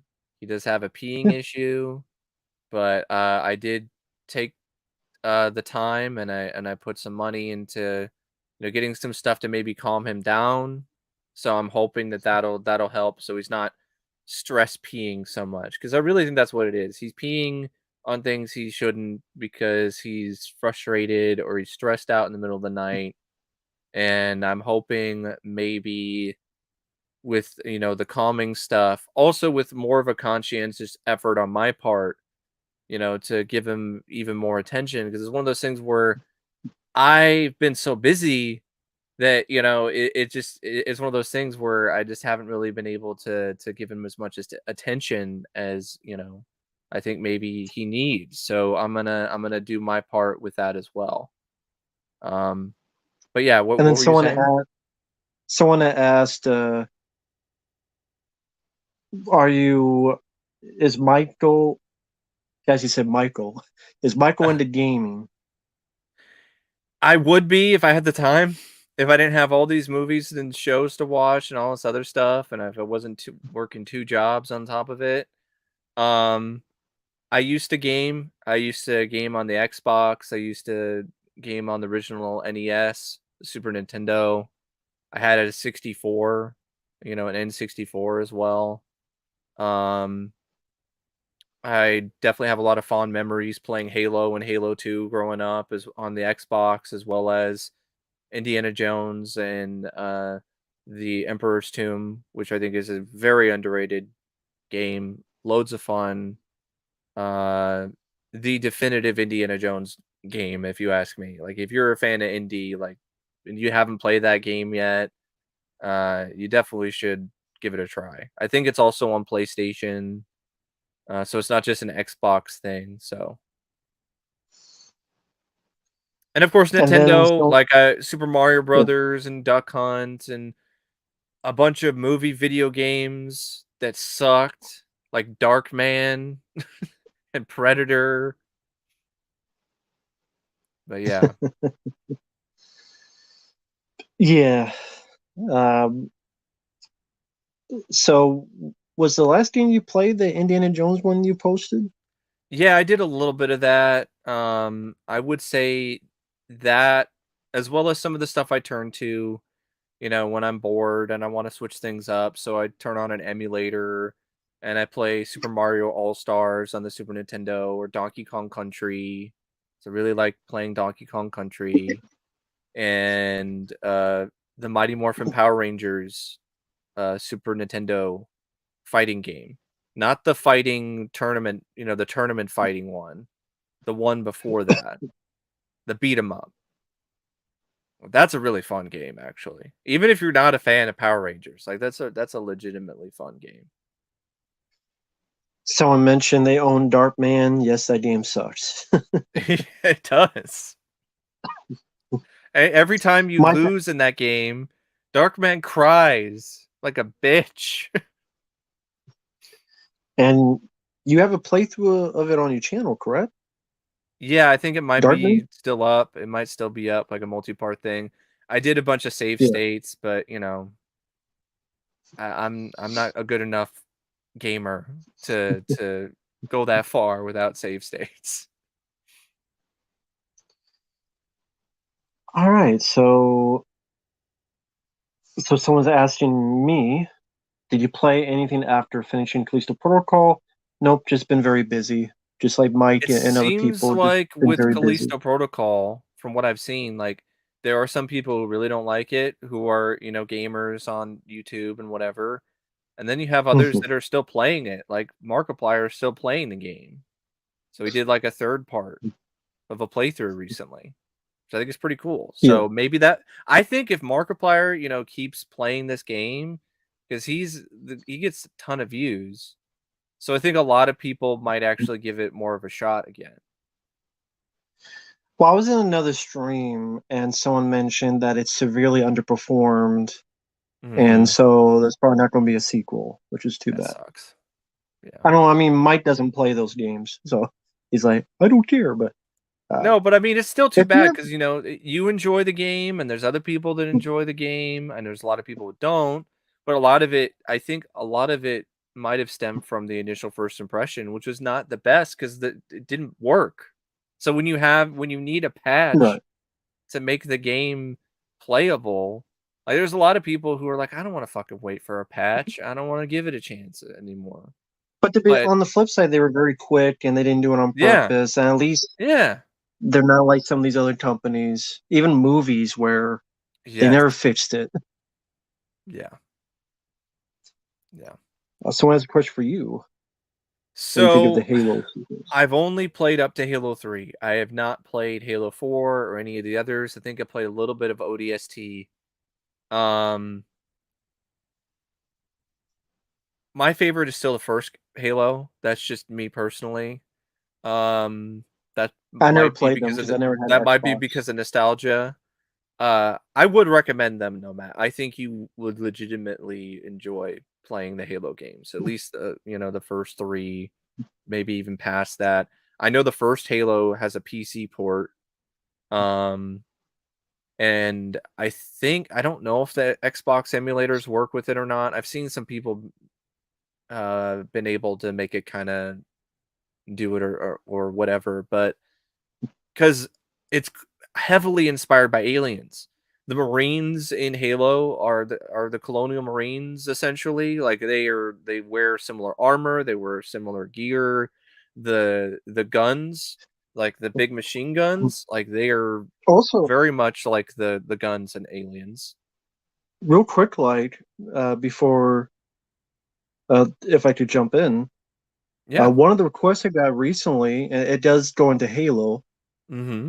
was there was a documentary I just saw on GoldenEye, the video Oh game, yeah. the make Yeah. it Golden Era. Mm-hmm. It's on Tubi TV for free. That's cool. But for those who want to see it, it's a very interesting Golden Era, the making of N64 GoldenEye. Mm-hmm. A lot of interesting stories. And they mentioned that some of the people who worked on Half-Life and Halo were inspired by GoldenEye Yeah, you can to definitely do see a certain little bit things of about it. that too. I remember playing GoldenEye with my friends, back in junior high, high school. So I do have a little bit of nostalgia for GoldenEye. Not as much for Halo though, because I played that a lot when it comes to like the regular campaign or multiplayer. Um, yeah, the guns are very similar, like at least the machine guns. The drop ships almost look like the same drop ships. Like it's almost like, are you ripping off Alien? Like it almost gets to the point where you're like, I believe it's meant to be a homage, but like there's some stuff where you're like, it kind of feels like it's just a straight up rip off, but it goes a lot further than that in terms of the gameplay, in terms of the story and everything. Master Chief is a total badass, and it's a blast to play as Master Chief. Just like TV show, And right? no, no, the TV Does he show show is his nowhere butt in the near. game? No, I don't Like in the remember that show, he shows happening. butt. I don't remember that happening at all. He does. He Halo doesn't show his 2, butt. I like Halo 2, but I don't love Halo 2. I think they were trying something different by having you play as the Arbiter, the alien. There's an alien race, and Does he and show you his butt to the play. arbor No, in he the doesn't game? show his butt to the Arbiter either. But you play as the Arbiter in some of the levels instead of Master Chief. And I'm not as big of a fan of the Arbiter levels as I am playing as Master Chief. It's kind of like, how many sequels have you played where like half the game or like a good chunk of the game at one point you're not even playing as the main character? Like, do you remember that? Have you played Metal Gear games like Solid that? 2, Yeah. And how where what did it you think starts out about with Metal Gear Snake, Solid 2? and then you go into I forgot his name already. It's Cyborg Ninja or whatever? No, it's oh my god, I forgot his name because I was so mad about it. Not Gaiden. Was it Gaiden? What was it? Someone in the chat's gonna know. I Uh-huh. don't remember. Jubilee, Jubilation. I don't remember his name. Gambit. Yeah, I don't. Right, yeah, Raiden. That's what it was. Raiden, Okay. not Yeah. Gaiden. Raiden. See, Not that's Ninja how low Gaiden. I cared. But yeah, in Halo 2, like there's a good chunk of the game where you're not playing as Master Chief, which I'm just not as big of a fan of. Halo 3, I thought that was a pretty good game. I thought it was pretty epic. I thought it was actually a little bit better than Halo 2. Um that's like the last Halo game I remember playing though. I didn't really play a lot past that. ODST played a little bit, wasn't really into it. It's not really the same kind of thing as the first 3. And those were the only I think 3 was the last one that Bungie worked on, because I know a lot of the other Mm. sequels, like, Bungie didn't do, so there's this other company that was doing the Halo Mm. games. I think a new Halo game came out recently, if I remember correctly, Yeah, I mean, for the there's Halo 4, and there Xbox was Halo One. Legends, and there was Halo something. Halo Reach. I do feel with Halo, one of the biggest missed opportunities for a video game movie. Um, I know the Peter studios, Jackson. they balked at it because of the budget. That was a mistake because it was right at time when Halo No, was they put all their budget into a huge. TV show where Master Chief dropped the towel, Yeah, yeah, yeah. dropped the towel, Yeah, dropped the it sucks that we sax. get that. And to be honest, like if you look at some of the screenshots, you look at some of the clips of just Master Chief, like it's a great looking suit and they did a good job, but there's more to it than Master that. Chafe, Yeah. Master But Chafin, yeah, Peter and Jackson's all that I think towel use. I think it was a script that was by Blomkamp, I think, maybe. Hmm. And or he Probably was took gonna place in direct it. after or something. No, actually it was very close to the source material. And there was a few little differences, but for the most part, it's really close to the source material from what I've heard. But it was the budget. The studios were like, "No, we're not spending that much." And part of me, I get it because video game movies had underperformed significantly, but I think Halo could have been a different animal. I think if you just marketed it the correct way, and especially at that time, Halo was so over. Halo was so big with so many people. Like I think that would have been a huge hit, and I think it would have been a new big franchise for whichever studio decided to put the money into it and get it on the screen. And then they would have made back the budget and then some, but they didn't have the balls to do it, and sadly, you know, No, it didn't I happen. saw a mission now. Neil Blomkamp's doing Gran Turismo movies Yeah. for some reason. Must need a paycheck badly. There's so many of these There's like gonna be unneeded, unnecessary kind of films alien nowadays cars. where you're like a Gran Turismo movie, the Grease prequel show. Did you hear about that? The Rise of the Pink Ladies. Yeah, Grease, The Rise of the Pink Ladies. It's a prequel series coming out on like Paramount Plus. And like it's super woke, like to the point where it's cringe. I mean, I I'm all for, representation and stuff like that, There but we I go. mean, Sorry about that. it's so Yeah, unrealistic to have a prequel to Grease, which takes place in, the 50s, and then sorry you about have that, the folks. I most was scrolling on my phone. I was scrolling on my phone and I hit the wrong one, so that's why I disappeared for a bit. But I am back. Sorry it's about that. okay. I I want to think get I to think, this. what I was talking about, Matt, earlier was, the Grease prequel. Yeah, Did I you don't did know you hear anything. about Yeah, that? the a Grease prequel. Yeah, I saw your post on it. It's stupid. Yeah, it's a Grease prequel series, and it's, like, super woke. The high school is fully integrated, and you've got girls in shop class and guys in home ec, and Good for them. it's a prequel, and I'm like, That doesn't make any sense." Like, you go from this, and then you watch Grease, and you're like, "None of that is here." It does And make for sense. It's 2023. Yeah, yeah. And I have a feeling they're gonna dunk on Grease in that show. They're gonna be like, "Oh, such and such is so Or misogynistic," or this and that, and blah de blah. real quickly, let me answer Bobby's super chat. Thank you, Bobby. Mhm. I don't know anything about the new Godzilla film by Toho. I don't really follow the Hmm. news on that. Yeah, I don't know anything about that. The last one I saw from them, I didn't care for. That was Shin Godzilla. Shin? Yeah, Shin Yeah, I did Godzilla. not care for that at all. So I can't really say I have much hope.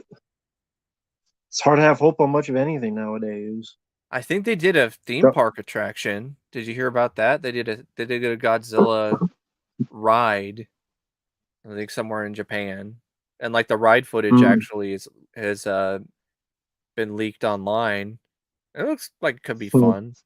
It's not really fair to like watch the ride footage without actually being on the ride, because you're only mm. getting like a part of the full experience. But I think that would definitely be a fun thing to go on. Everything's in Japanese though, so there's no subtitles. So if you went Right. to the theme park in Japan and you went to the Godzilla ride, and you just be like, I don't know. I don't know what is happening. I don't know what the plot is, but there's Godzilla and there's Ghidorah and there's all these other dinosaur and all these monsters. So Yeah, I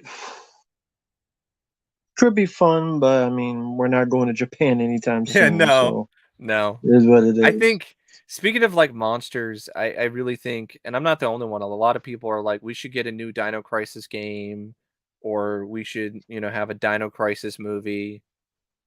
Yeah, I think that'd be fun. I'm I'm surprised since like the game, it's from the same company, Resident Evil, and they're doing all these Resident Hmm. Evil games for remake, Resident Evil Village, all these other games. Yeah, and Uh, dinosaurs are big. Like the Jurassic World films are make billions of dollars, so it is kind of interesting they're not trying to take advantage of that.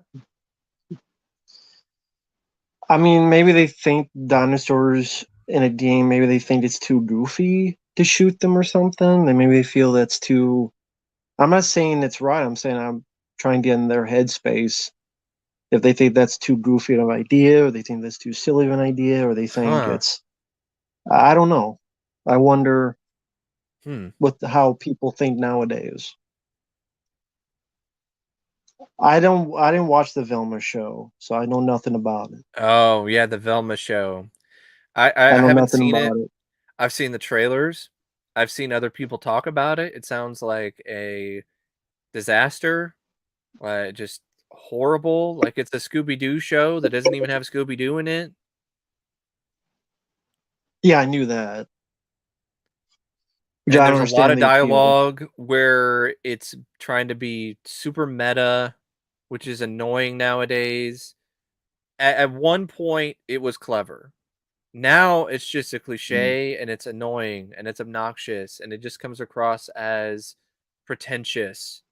When a show or a film is just constantly being meta and just constantly breaking the fourth wall. And it really does have this smugness about it. And everything that I've seen in terms of clips for this, it has this smugness about it, which is just not likable at all. And then it got really creepy stuff too. Like these are supposed to be teenagers, and you got like scenes Hmm. where like two teenage girls are like kissing, and it's just I don't really think we need that in a Scooby Doo cartoon. I understand it's for adults, but I don't really feel that's necessary. I don't know why Scooby Doo for adults is even a thing, Yeah, especially when there's not even any Scooby Doo in it. yeah, I mean, it's really using a noted commodity to push whatever you want to push down people's yes, throats. exactly. That's precisely what it is. It's to push whatever Mindy Kaling and the producers and whoever want to push down people's throats. That's what I've been hearing a lot of the ideology is. That's what I've been hearing a lot of the plot is. A lot of the dialogue is. Like there's a whole Shaggy is a black man. He's an African American man in this series, and he's not even called Shaggy. He's called Norville, which is his real name. And there's this Yeah, whole emphasis on, oh, I don't do drugs. yeah, that was the joke back in the day Yeah. that they ate Hmm. so much because of that. They even made the joke in the live action movie Yeah. where I think originally it was going to be that, but then they cut it down because I think the original was Hmm. R. I'm like, Scooby Doo doesn't need to be R rated and it doesn't need all this No. stuff. And like that joke is so tired and so unfunny that Hmm. when it's a joke that anybody can make, that's not a witty joke. That's not a clever No. joke. And adults are not going to laugh at it because it's too on the nose and typical. And kids are going to be confused. And Yeah. but you said like it's for adults, and again, I don't know what adults are looking for a Scooby Doo cartoon with no Scooby Doo, and if it's not meant for kids, then who's it meant for? Except people to get a pat on the back. Yeah, it's Pat to on the shoulder. it's Good to job. indoctrinate whoever is watching the show. And I'm really that's one trend that I am sick and fucking tired of in modern media right now. How they're just using these IPs to push agendas and to not even really tell good stories with good characters. The main purpose is to push an agenda. It's not to, bring a new, fresh, innovative take on an old franchise. It's to shove their politics down people's throats. Someone says there's a shower scene with naked underage girls. Yeah. Yes. Yeah. Yes, you heard that? Yes, they do have Yes. that. Yeah, they do have that from what I've heard. Yeah.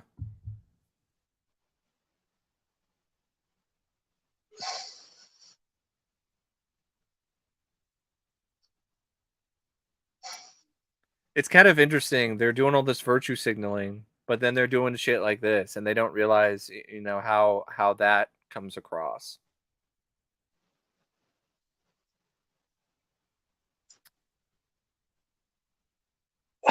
I don't know who the writer of the show is, Psycho Hobo. I don't know who the writer is, but That's why I buy into what some people are saying nowadays, where some of these people in Hollywood, they're warped.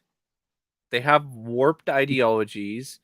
They have warped mindsets in terms of the way the world works because they've constantly been inside this bubble for so long. And then they get the keys to a franchise, and then you get more of this warped ideology, and then they warp beloved characters and contort them and twist them around to fit their image. And it's not really an image that I think is nearly as progressive or nearly as good as these people think it is. and yeah, I agree with the comment here. To the people that are watching it to hate watch it, stop. Yeah.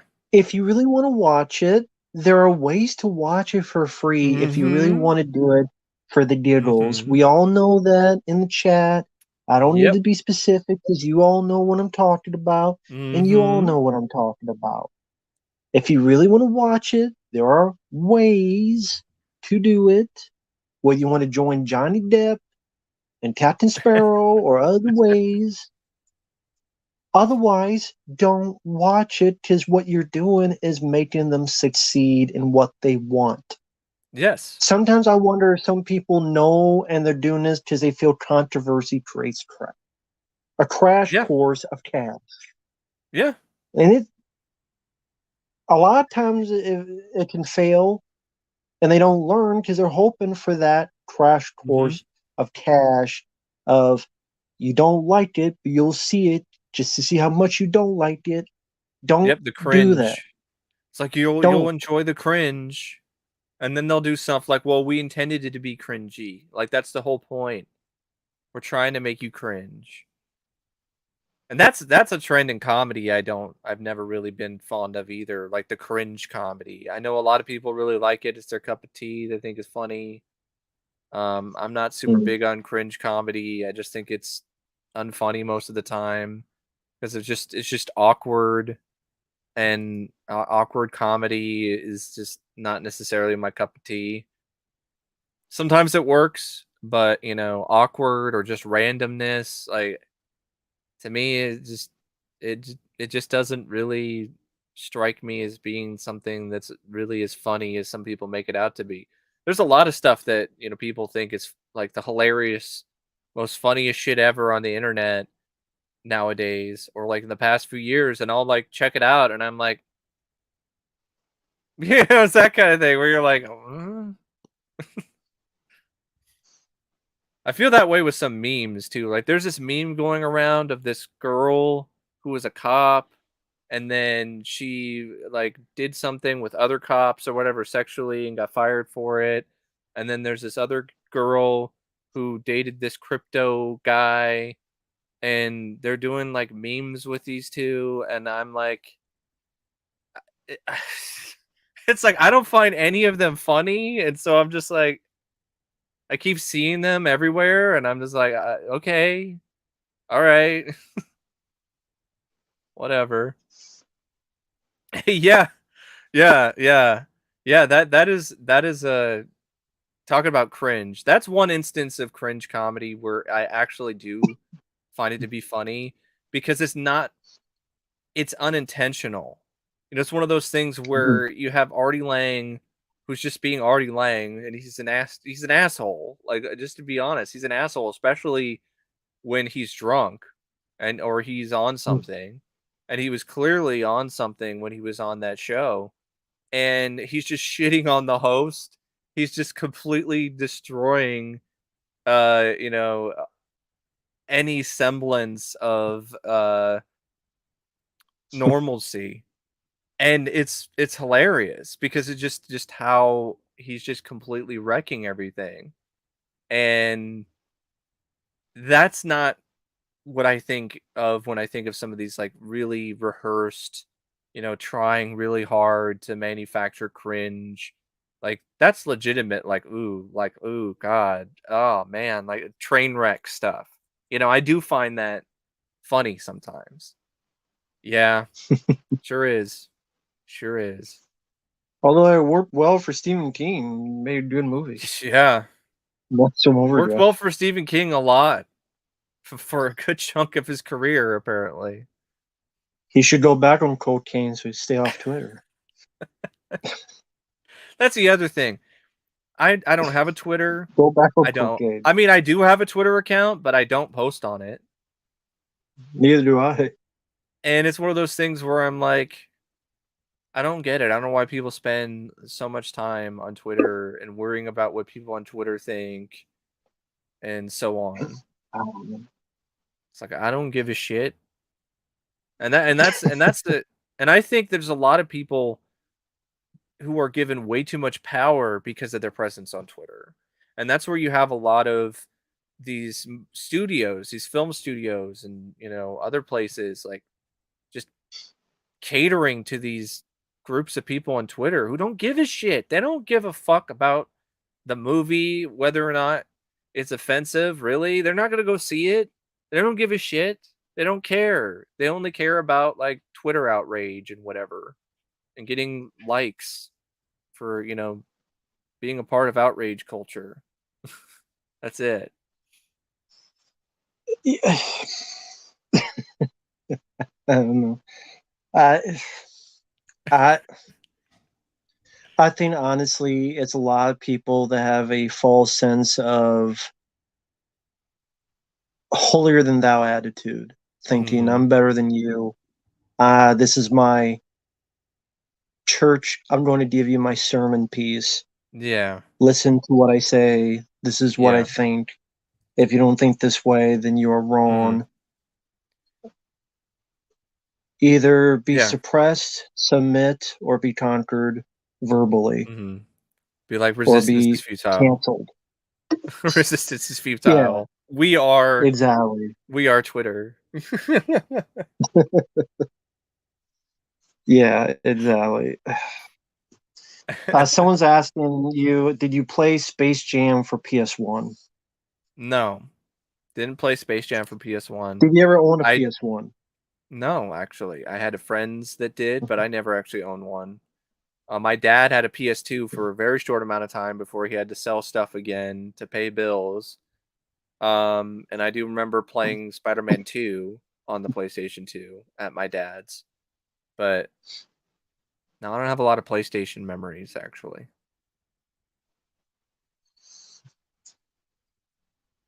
But damn, thanks for people stopping by. It's like over 70 people in here. Hey, So do cool. my best. Might not get to everybody, but I'll do my best. Hollywood will sideline a main character from a series, then decide to reboot it years later, replace it with an influencer or actor, Mhm. and the past main stars that would guest star. Yep. You know, it's not that, but I just thought, what happened to that Quantum Leap show that came out, It's and I still heard going nobody talk about it. apparently. Like it didn't do that well initially. Like it was almost to the point where it was going to get canceled like 6 episodes in. But apparently they did tweak something, they did something and it started getting a little bit of traction. But I mean, the MacGyver reboot show had a full season or two if I remember correctly. And who the fuck remembers that? Who the hell I remembers the think it's still MacGyver going, reboot actually. show? I think that got canceled, if I remember correctly. I don't think so. Let me check real Oh, quick. well, I mean, maybe I'm mistaken. I thought it was canceled recently. Okay, yeah, 2016 to 2021. Yeah, it So lasted 5 seasons. 5 seasons.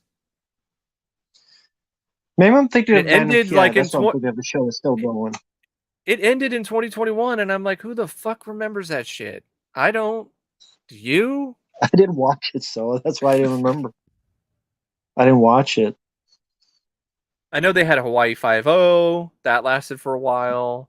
Of course, you have That the might still be juggernauts that on. are Law and And Order and Man in PI is still on. NCIS. I mean, NCIS and Yep. Law and Order are like the juggernauts of crime TV, like numerous spin-offs, numerous I mean, shows. CSI, I that's the like other one. I like CSI Miami. I got the DVDs up Hmm. here because I like David Caruso in that.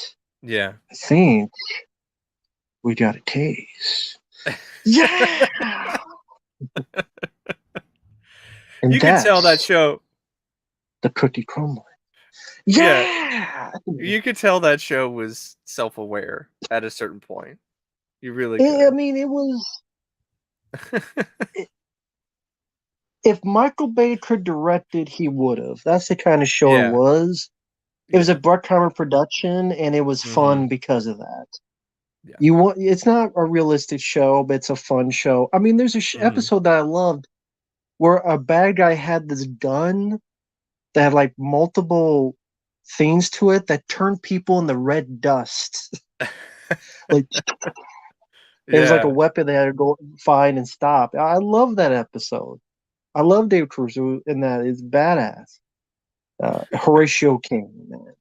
yeah, I love that. But it's that's like in a weird way somehow felt like an '80s show with yeah. new. I don't know how else to explain it. That if you wanted a show that felt like an '80s show, CSI Miami kind of did, or '90s at least. The '90s Hmm. that felt like a show that belonged in the '90s in a good way. But anyway, uh, sorry, I've missed a lot of questions. I apologize, people. Let's see. Yeah, they're doing a new Night Court. I didn't watch much of the original Night Court. I didn't either, but I watched the trailer for the new Night Court. It looks terrible. Like I didn't laugh once. I don't Yeah, know what they're doing here. It seems like it's another one of those reboots where they're kind of sidelining a lot of the original cast and they're focusing on the new generation or well, they don't have whatever. Richard Mole. No. Harry Anderson passed away. Hmm. So, and I forget her name. Uh, one of I don't the remember her actresses name passed either. away. Yeah. The black lady. Hmm. I forget her name. She passed away, and they got John Larroquette and he's sidelined. So yeah, why would I even watch that show? That new one. So I ain't watching it. But it's one Yeah, of those and things also where, I find Melissa yeah. Rauch kind of annoying anyway as a performer. So that's kind of a turn off for me What too. else has So she done?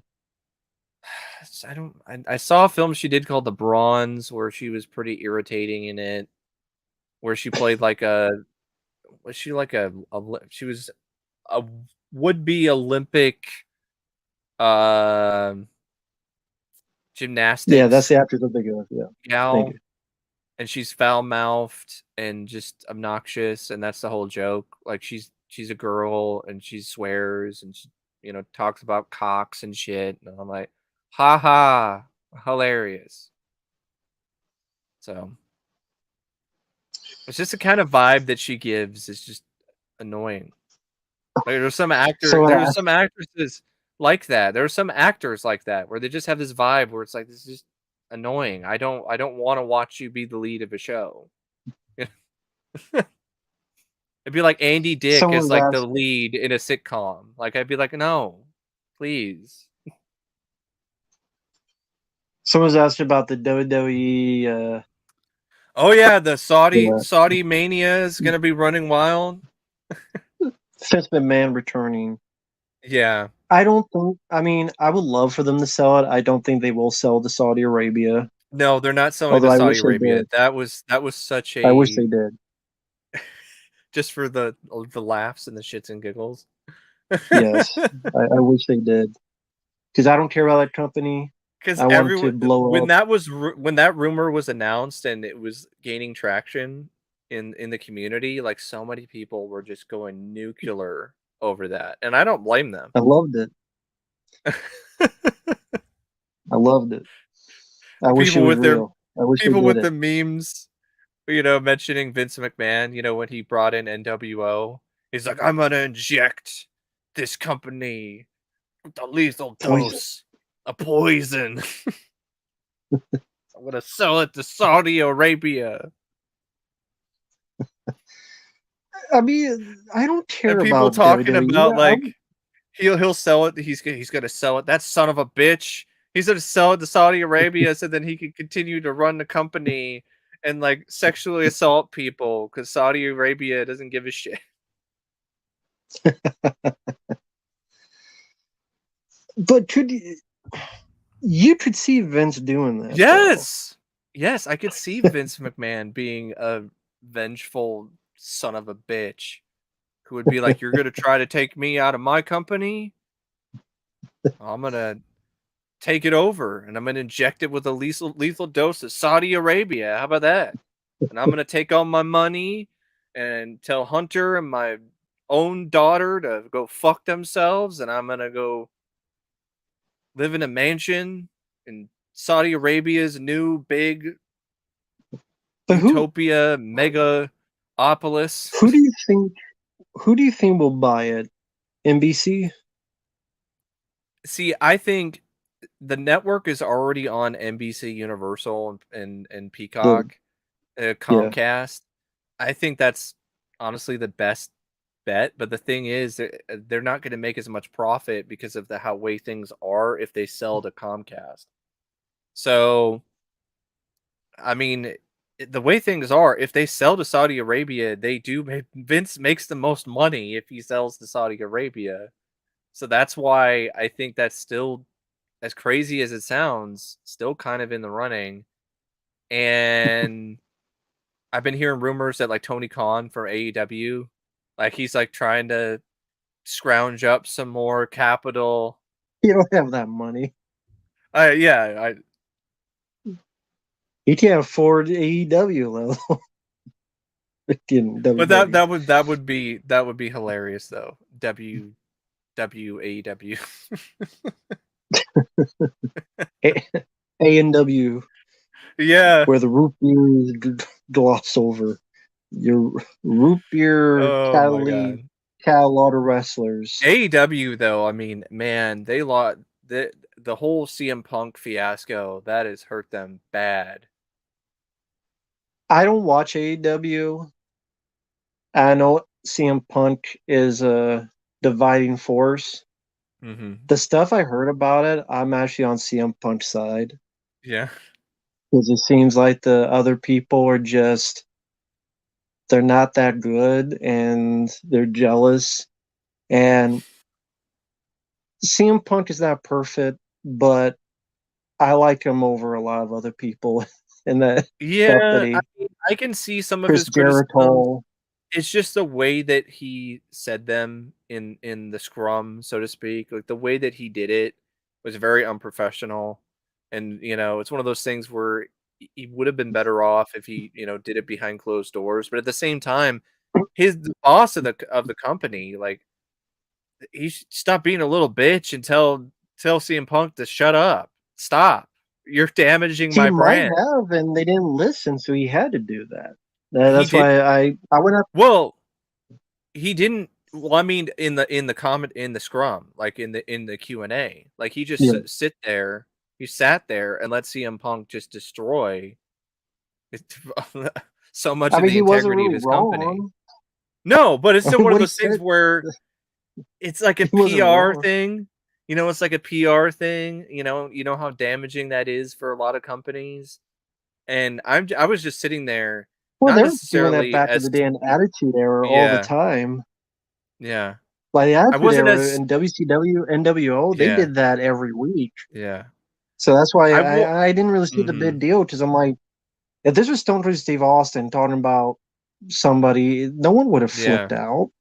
yeah. You know And how it's like, who cares about the times have Kenny changed. Olivier?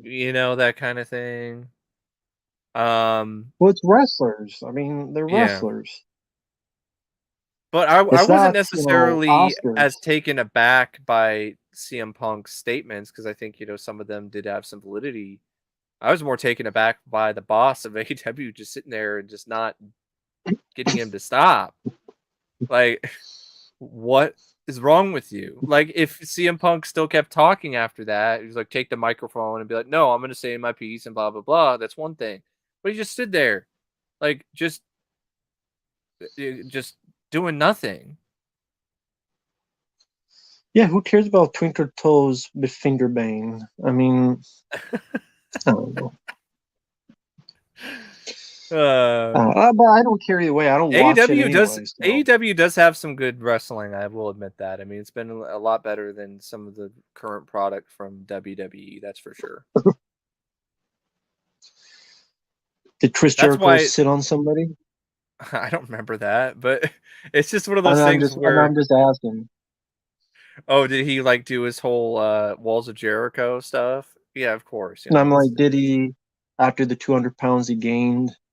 he actually He's a lost it.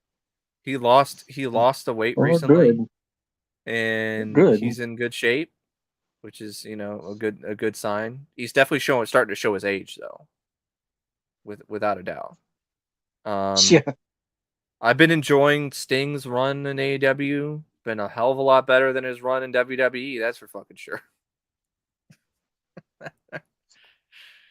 Oh man, did WWE drop the ball with that one? let's see. Someone's asking, uh, do you have a collection of hats? How many hats as a guess do you Jesus have? Christ. A guess, like Uh, more than 20? yeah, close to that number probably. It's not like as many as others. I had more, but I got rid of some because didn't wear them. Some of them I gave away, like I gave you the hard target hat. So Bring back Dave Arquette to wrestling. Hey, I recommend You Can't Kill David Arquette. That's a good movie, documentary, however you hmm want to put it.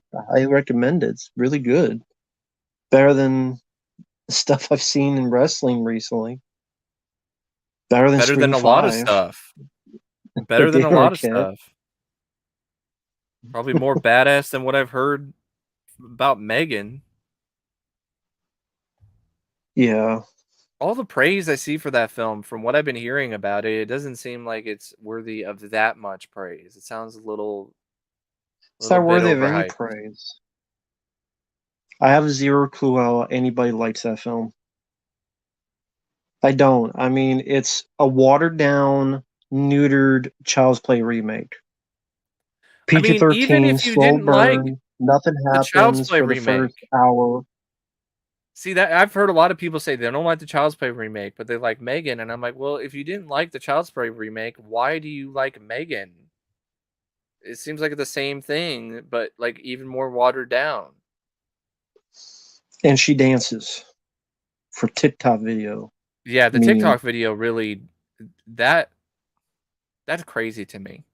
That a 5-second dance or whatever is leading to a film like doing well in the box office nowadays.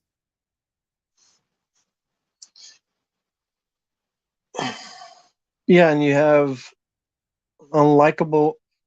The bad thing's not bad, but the kid is unlikable because of the bad writing. The aunt is terrible, using this girl as a guinea pig, dumping the kid, as in, I don't want to watch this person, so I'm going to use this AI doll I made to be its parent, teacher, whatever the Mhm. heck. Eh, even the The ending, film it's like, mm, yeah, go it ahead. seems like the humor is also off because from what I saw a bit of your review. I didn't finish the rest of it because I want to still, Yeah. I guess, see the film to What see, what humor are you thinking of? well, the one with the farting and stuff like that. Like that is like really lowbrow, really lame, Oh, at and the very, very why? beginning where she has a Yeah, toy of this yeah, animal, fake animal toy, and yeah, it's like, yeah. because it's a toy that can poo, kind 98, of like 100, almost 100% Rotten Tomatoes for a fart joke, a repeated fart joke early in the movie.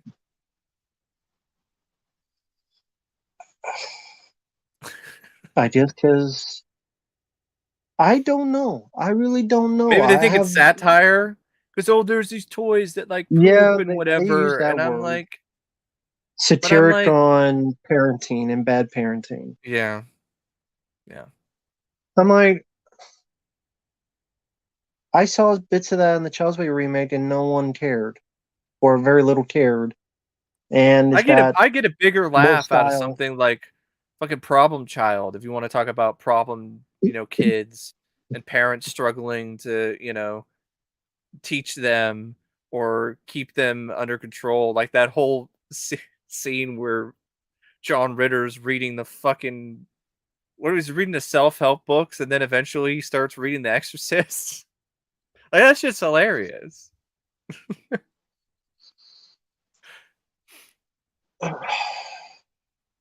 Yeah, I remember the kid commercial at the beginning that pretty much started, my dog died. Like it was a kid commercial. It was like, my dog Mhm. died. And I had to bury it. So I need to do this. I'm like, okay. This is a good way to start. This is a wonderful way to start. And the Terminator wannabe ending was a great Yeah. way to end it. Yeah. What are your Literally thoughts Terminator ending where she's ripped yeah. in half and she's crawling like the Terminator. What are your feelings, Matt, on the Problem Child movies? I don't remember them much. I haven't seen them Yeah. since I was a kid. Mm. I know there's like three of them. Yeah, the 3rd one's like a TV movie that doesn't even have John Ritter, so kinda barely even counts for me, Yeah. or even the same kid. I'm I not as big remember on the not 2nd liking the film. kid. Yeah, he's annoying, but I think it's kind of the point. And at the same Yeah, I'm sure that's time, the point.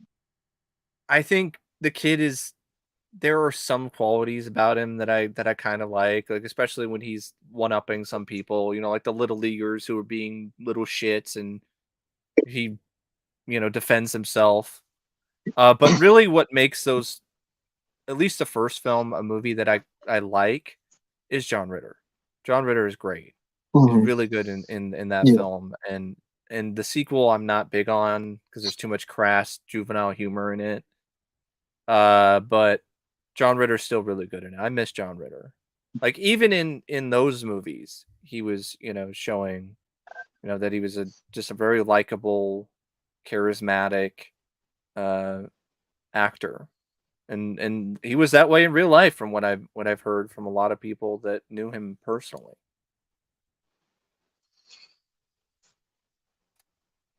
You know what I find funny? And this is nothing against the guy in the chat. Anytime someone talks about Avatar 2, they only talk about how much money it made and nothing else about the movie. See, I didn't mention a lot about Yeah, that. I talked about yeah.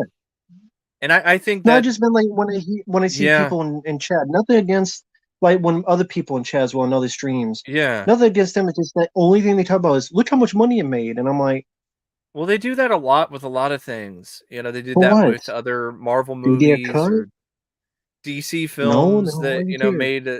made money. And yeah, I get it. Avatar, a lot of people I think what it is a lot of people vocally on the internet said it's not making that much money. It's gonna underperform. It's not gonna do as well as you think it is. And then a lot of this, like people posting how much money it made, is kind of a rebuttal. To like, aha, I gotcha. No, see, it did make that much, and it's making more. and da da da da da da. And I'm like, what stake do any of you really have in this? Like you said, you're not getting a cut of the profits. Yeah. I mean, I would rather see comments about, people who defend the film because they like it for whatever reason, and stuff like that, instead of, oh, well, look how much money it's making. That means it's successful. I mean, there are other movies that made a ton of money, and doesn't mean that they're great films. Like, didn't Captain Marvel make $1 billion worldwide or some shit? Yeah. Yes, it did, Sally. It should not have, but it did. Go figure. Yeah, speaking of Brie Larson, it is crazy. You watch her in 21 Jump Street. Like, it was so crazy, you didn't even remember that it was Brie Larson, because they're like, there's no way. There's no Yeah, way that was Brie Larson. She had a pretty much. personality. Yeah, I mean, she was actually decent at 21 Jump Street, and then she hit an iceberg of something that took She away was all of her decent in Kong Skull personality. Island as well. I think she was decent in that too. In Kong Skull Island. Yeah, yeah.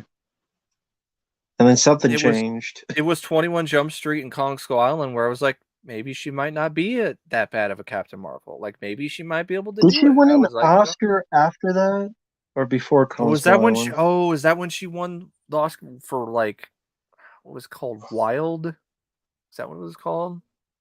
The Room or Room, not The When Room. did, That's a different movie. I'm like, when did Brie Larson win an Oscar? I did not. I did not hit a. 2016. So, but I mean, 2016 she won. Mhm. Um, I don't even know. I mean, I did. Maybe She she had might that have film, won. but I don't know. She won for a film in 2015, probably, if it was a 2016 Oscar. Yeah, but yeah, something changed about her, and then went all downhill from there. Yep, I'm not looking forward to That's the all to say. Marvels, which Who is basically is? Captain Marvel 2. There are some people, the Well, MCU, like, ultimate fans who just stand or just are oh my absolutely God. engorged with excitement for anything MCU related. Who watches the Oscars anymore? Everybody. We watch the slap, not the Oscars. Yeah. I Slap think was the most powerful. Oscars, the next Oscars, they will get, like, an uptick in viewership for, like, the first hour or so, because people are gonna be like, "Oh, shit, what's gonna happen this year?" And then, like, nothing But is no, gonna I think they happen. would just. I think they would just wait for Twitter and someone's going to tweet Yeah, it out. yeah. By the way, why did you ask about the Skinamarink? You asked that before. Did Because you it was hear actually about it or showing something? it was showing at the theater that Friday the 13th Part 7 was showing at, Oh, and I've been reading some reviews and, seeing some posts on Facebook from people that are praising it pretty highly. Like, it's a new indie horror gem. Um, but I've heard people mention, Blair Witch, but then I've also heard people mention, like, Paranormal Activity, and some of the people saying, like, "Oh, it's kind of like that," and really like that one, and I'm like, Paranormal Activity, like, if it's anything like that, it's gonna suck. that's not that's not a good sign. yeah. I mean, like I said, I got a request for that, so we'll see how it goes. I've heard it's interesting, but, like, it's definitely one of those things where um, sounds like it's an Two acquired children, taste for sure. two children who wake up during the night to Hmm. discover that they cannot find their father and that the windows, doors, and other objects in the house are disappearing. Hmm. And apparently, it's a lot of those movies. It's one of those movies where a lot of times it's in these like weird angles Yep. Hmm. on you can barely see anything. Yeah. and I think it takes place all in one room. Yeah. And I've I just heard try to that mimic like a nightmare. yeah, a lot of people are talking about sleep paralysis. That's like, Hmm. that's what it's like.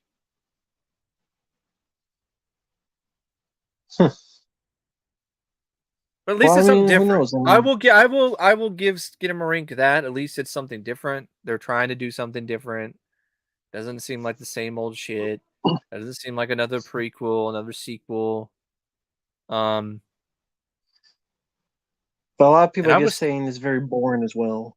yeah, I was talking to a good amount of the horror fans at the showing, at the screening of the New Blood, and I was talking about the Exorcist trilogy, and like a lot of them were laughing at it. A lot of them were like, "I don't want to fucking see that." Like, so there was a lot of people who were like, "That's gonna The one suck." coming out? Yeah, the Exorcist, the new Exorcist trilogy. Like a lot of them Oh were yeah, like, "That's fucking stupid." Like, why? because David Gordon Green. Yeah. He did a bang up job with Halloween trilogy, right? Ooh. I can't even say Halloween Kills was even like a mid like piece. Like it was like the middle piece of a complete arc. You can't even say that anymore. Like but people were saying, "Oh, it's just the middle." Like and then they'll, but it's not. Because a lot of the stuff that they build up, like you have more scenes with Lindsay, for instance. I think she was in like one scene. Like I didn't mention this in my rant on Halloween Ends, but it's the stuff that I'm thinking about more I now, and I'm like, forgot it too. She was in one scene. I forgot it too. yeah, she was like in Yeah, like one a bar. sequence at a bar, and that was it. Because I was thinking Halloween Kills was gonna okay, we're gonna have more with Lindsay, and we're gonna have more with the sheriff guy, but like the sheriff guy, they just do this lame shit where now he's just like the love interest for Jamie Lee Curtis, which that's fine if you give him more to do than just that. Felt like I was watching a Hallmark movie. I think Rob Zombie's Halloween 1 is better. And I don't like that Yeah, film either. yeah, okay, yeah, Because Rob Zombie's Halloween 1, I don't like at all, but at least I like Daniel Harris and Brad Dourif. yes, Mainly and I Brad don't. Dourif. And Tyler Maine, I blame Rob Zombie more than Tyler Maine. I think Tyler Maine is not really necessarily a bad. The thing is, like, he's just super tall and huge and whatever, and I can understand why people think that's too much. But I think it was they're trying something different in terms of the look of Michael Myers, and I blame Rob Zombie in the writing more than I do Tyler Maine as Michael Myers, because he does have a physical presence about him. And Yeah. but But I yeah, Brad mean, Dourif for it's sure. Like Brad still Dourif better. in that movie is so much better than anything in Halloween Ends. The story of Corey. Yeah. Corey And Cinema Cunningham. Snob had it in his top 10 of like his best films of last year. Go figure. To each their own. I don't agree. I think I he don't he agree. liked it a lot because it did things that were very different. He wasn't expecting it, for a sequel, for a third entry in the franchise. And I'm It like, I don't wasn't good. understand. Yeah, I don't understand praise just because something is unexpected. That doesn't register for me. I mean, even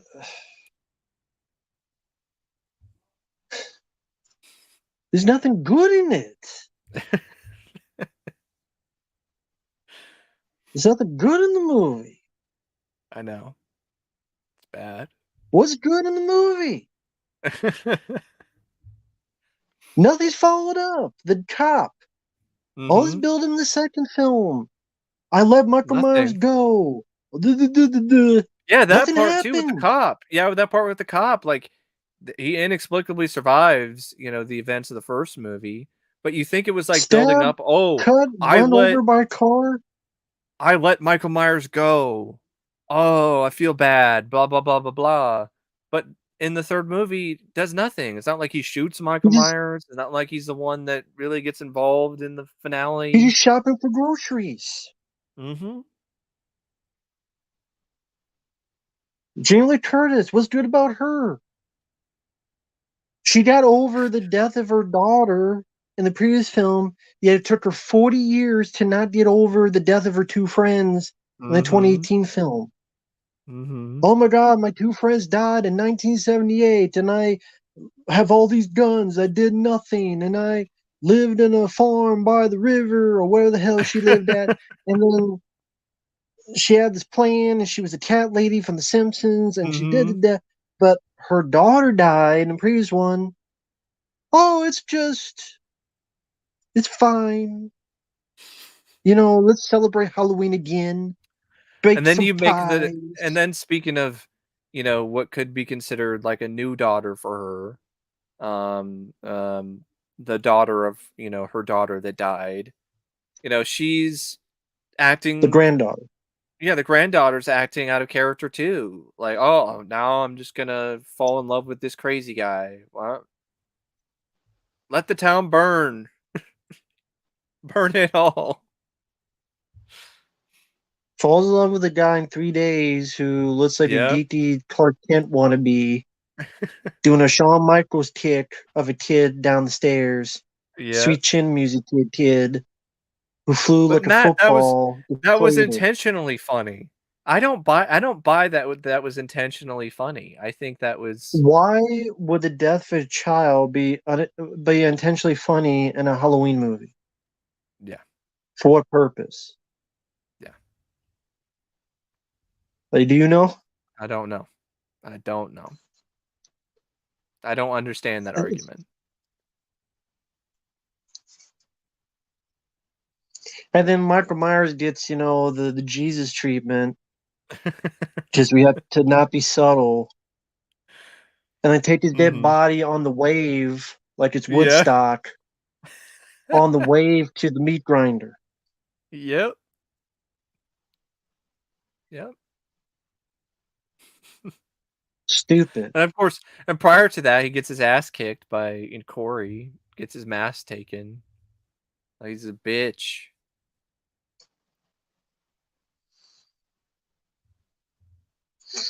Yeah, exactly. But I guess they didn't That lie when they movie said it's gonna piss stinks. you off, because it seems like it's a film that was deliberately written, if I could speak, with that in mind. That it's just gonna deliberately piss people off. Like that's the whole point of it. Oh, Home Video this Junkie, real quick, like Episode One, Phantom Menace is way better than Ruin Johnson's Star Wars Last Jedi. Yeah, please. I will It's take. way I mean, better just the Darth Maul fight at the end is better than anything in the Last Jedi. because he says this. No, Episode One is 10 times better than making Luke Skywalker I mean, even Episode loving the 2 has nipples. better action. If you want to think about, just that, even Episode 2 has better action in it than the Last Jedi. Matt, do you even remember the action in the Last Jedi? They free some animals for save the whales out of the blue Hmm. message or whatever it was. They did that better in Avatar 2. And then a choreographed fight that if you actually watch it, there's literally stuff missing during Yeah. the fight where things appear and Yeah, disappear. it's a botch. In wrestling when they fuck up the Botchamania. move, that's what It's it is. botchamania. Botchamania. I agree with this. Yep, I agree. I know Mike hasn't seen Rise of Skywalker, but Well, I guarantee even you, after that's the reason why I haven't watched Rise of Skywalker after all these years is because of The Last Jedi. Like that's the movie where I was like, fuck it. I even think I called it The Last Straw. I was like, this is it. I'm done. I'm not watching any more fucking Star Wars movies. the story is garbage and Last Jedi home video junkie. What are you talking about? It says the story is boring in episode one. The story is garbage and it ruins the legacy characters in Last Jedi. Because in And the episode acting 1, ain't that much better. yeah, you got Anakin doing his yippee shit and whatever and so on. But I don't think you really ruin anything in the original trilogy with episode 1, narratively or I mean, the character-wise. midichlorian stuff was stupid, but I'll take Yeah. that over dumping Harrison Ford in a dumpster like Force Awakens. He's just a Or, you know, deadbeat having father. Luke be a blue titty milk drinking Runaway. loser. He's a runaway. Yeah, I was thinking of the same thing. Ooh, he's a little runaway. Drinking blue titty milk. And then he's gonna die today. Ooh, It does ruin Luke's Luke a little Skywalker. Can a character not change? runaway. Yeah, the character did change. He became a loser that said, you know what? This guy, even though I went after my dad, and he was the toughest guy in the universe, Darth Vader. I went up to him, I challenged him, and said, I can save this guy. I can change, and you can change, and everybody can change. And he went up to Darth Vader's own dad. But then on the flip side, he takes a look at his nephew, I should say nephew. Yeah. He's like, nope, you need to die. You need to die. And I'm going to kill you. And then he just defeated everything he thought of in the original films. He's like, you gotta die. And Well, also the then Jedi he must doesn't die too, train. not And then just he's a him. loser. The The Jedi must Jedi must die. die. Everything must die. Everything I worked for in those 3 films must die. All of this must die. Or you will cry. All this must die. And they did die. These all died. You know, Emperor didn't even die in this. Yeah. He just came back, and then she had to have him die. Because women is the only one that could kill you, not men. Or what the hell their message was. Luke was a loser, and he vaporized like a battery. Well, it's 'Cause not you just ran Luke out of- either. I mean, in The Last Jedi, you know, Poe seems like he's wasted. Finn Finn is a goes joke. Finn goes from a character that seems like he might have had potential in The Force Awakens to a complete utter joke. You have this Rose Tico character who they try to, you know, shove in there and act like she actually means like a really big amount of shit compared to, you know, some of these other characters from The Force Awakens, and I'm like, who the fuck is this character, and why should I give a shit? And they don't really do a good job making me feel like I really need to give a shit about that character. You got Rey once again, just learning shit way too fast. Things that Luke took so long He learned to even everything. come She close to learned master. everything in the first movie, and even defeated the bad guy in the first movie. Yeah. And you knew there was nowhere to go because she beat the bad guy in the first movie, so there was nowhere to go. Because she beat the guy in the first movie for a trilogy. And there's nowhere for it to go, and it didn't go anywhere. No. Except down the drain. This isn't like a Saturday morning cartoon series, you know, where He-Man defeats Skeletor and then, you know, he'll try to that didn't defeat him happen again in the Kevin next Smith's week. man, so not even that cartoon. But I'm just saying, you know, it's not the same as a Saturday morning cartoon series. So a film isn't really the same kind of medium. No, this movie is the same as Kevin Smith's cartoon series. Yeah. Because He-Man is a loser. And if he gives his life, Tila just gets pissed at him and goes, he didn't tell me that he was this prince, even though he gave his life. So he sucks. I gave my life saving the whole world. Doesn't matter. He didn't tell me who he really was. You lied to You me. lied. So you suck. And you deserve to die.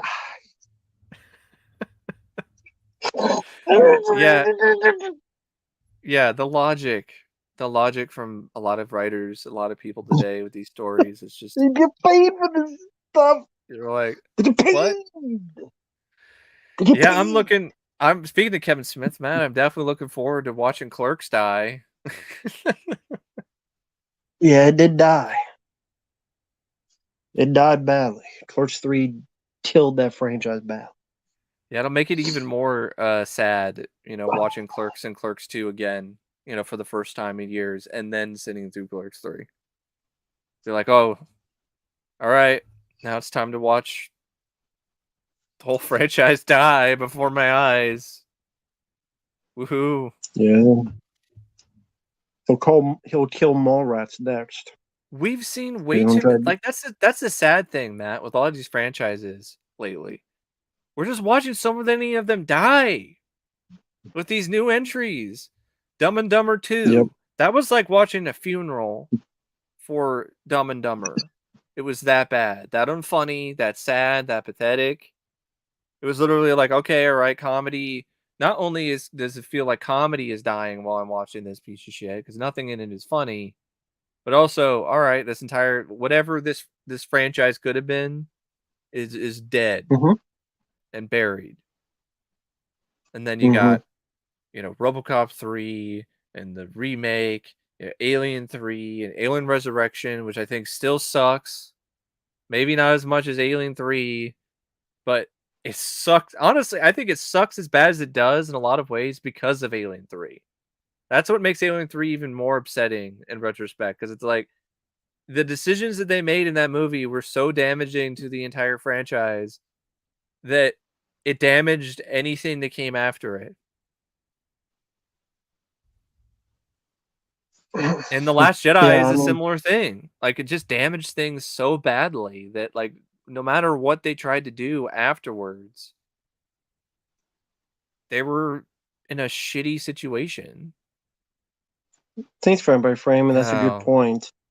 You need to yeah. grade the old ones in order to push up new characters. Yeah, the Like, Star The Last Wars new Jedi, the ones did that. past must die. Yep. New Star Wars trilogy did that. Stream 5 did that. Uh, even Ghostbusters Afterlife did that in a way. Yeah. Look what they did to Egon. Yep. It's one thing that the actor died, but you literally had to kill him off and then Well, it's bring not his just Egon. ghost I mean, back. look what they did to Ray. Like, Ray would never ever say that about Egon What was the or line? anyone. I was like, you can go to hell. It's like burn in hell or go to hell. Yeah. Egon Spangler can burn in hell. Yeah, or something like that. And I'm And like, are they trying to make a reference to the first movie, with the Venkman rotten hell message on the kind door? of a lame way to do that. Yeah, it is. Bad writing. For sure. Overrated. Mm-hmm. People praised it and it got getting a sequel. Afterlife 2. Also, like, More Afterlife's munchkin another film Ghostbusters. where it's like, I don't know how they're gonna make it work with these kids. Like, I don't think they're likable or strong enough to carry a franchise. I didn't feel that way after Afterlife, and I still don't feel that way. I mean, you got Phoebe, who's kind of okay, but then the rest of them, like, it didn't seem like they really were given a whole lot to do, or some of them are just very boring or kind of annoying. Like, Podcast is annoying. I don't even like that character. Why the hell do I want to see more Real quick adventures light. Podcast? Real quick light to answer this. And look how it worked for Disney. Look how much money they lost. How many hundreds of millions of dollars or billions they lost? Yep. Those Star Wars that they were going to make every month, every 2 months. They kind of stopped that because they realized they kind of killed it. And by the way, I said that about The Force Awakens back to the day, and They're gonna I milk hated it. it. And That's what Disney does. They milk properties until there's nothing left. I Lately, they warned just people milk about it. that. I warned people back to the day of when The Force Awakens came out. I did a review of it. I said it was bad, and I said, you guys are in for a rude awakening. People didn't believe me, and look what happened. and that review is still up for people who think I'm lying. The Force Awakens rant, and I said how much they disrespected the franchise, in my opinion, in my words, Mhm. and people said it was crazy, and that review's still up, Mhm. and people didn't want to listen, and look how much Disney lost. A lot of money. When they should be making the most money out of everybody because they got Mhm. Marvel and Star Wars. They should be And making the most it's money. not just There's no reason they should be losing money. their theme parks have also There's lost a no lot of money excuse. too. It's a lot of Exactly. their There's no excuse. their revenue that they've lost is not solely just, their movies too. It's their theme parks are not doing as well. And that's the majority of their income. And I think some people were some people might have been turned off by Disney, because of what they've done to Yeah. some of these franchises. Not just that, but also being more political, and then Yeah. parents don't want to take their kids Yeah. because you're making people be out. You're making Mhm. people feel like they're this or they're that Mhm. when all they want to do is have fun at a park. But At the then most you're magical telling, place on earth, right? but if you voted for this person or if you believe in this, then you're the most awful Mhm. person. And then people go, well, see, my computer even said. So that's my computer. It was talking to me. It literally said, what does it say, computer? It's like Scotty from Star Trek 4. Hello, computer. It said, Disney don't care about you, and they don't care about No, you, they just care about your money. and they're losing money. The politics, what they try to preach to you, also the terrible movies, and Yep. terrible recent track record, it all adds up. And they've lost That's what, why more money since like I don't have 1970 something? yeah. I don't have faith 1973? in Disney at all when it comes to Alien, Predator. Why should Yeah, the I? Alien movie. There was going to be a TV show, and that was the Alien movie. Romulus Yeah. was a Yeah. Star Trek. Romulus. Rom Is the Romulans. Romulans going to be in there fighting xenomorphs? And it's gonna star the co-star of a Dial of Destiny. Yeah, you're gonna have the actress who plays Helena Shaw. Oh, that no one liked so far. Mhm. Based on all the stuff you've seen in trailers, seems like nothing. Mhm. Yeah. Go figure. Indiana Jones will probably be the next character that Lucasfilm is gonna, Disney's gonna do something with and damage the character in Dial of Destiny. Because that seems like that's Disney's destiny. The past must die. Kill it if you have to. Well, if they've done a good job of doing it, Yeah. they got their wish. And now they're paying the I consequences. mean, the Solo film that was so generic and did underperform so badly and had so many people like not really into it that I mean, they not only killed Solo once, they killed him twice. They did the whole thing where they killed him off in The Force Awakens, and then Solo comes out and it sucks. They killed him a second time. Now people are like, I don't like Han Solo. I don't want to see a Han Solo film. I don't want to see a Han Solo property. No. Why would you? After what they've done, why would you? It seems like The they're older fans, because think about it, the older uh-huh. fans, they looked at what you've done to a character they enjoyed and adored, and then you just like, oh, thank you for the middle finger, goodbye. I'll take Mhm. my business elsewhere. And then the newer fans who don't know this, they're like, who's this old guy?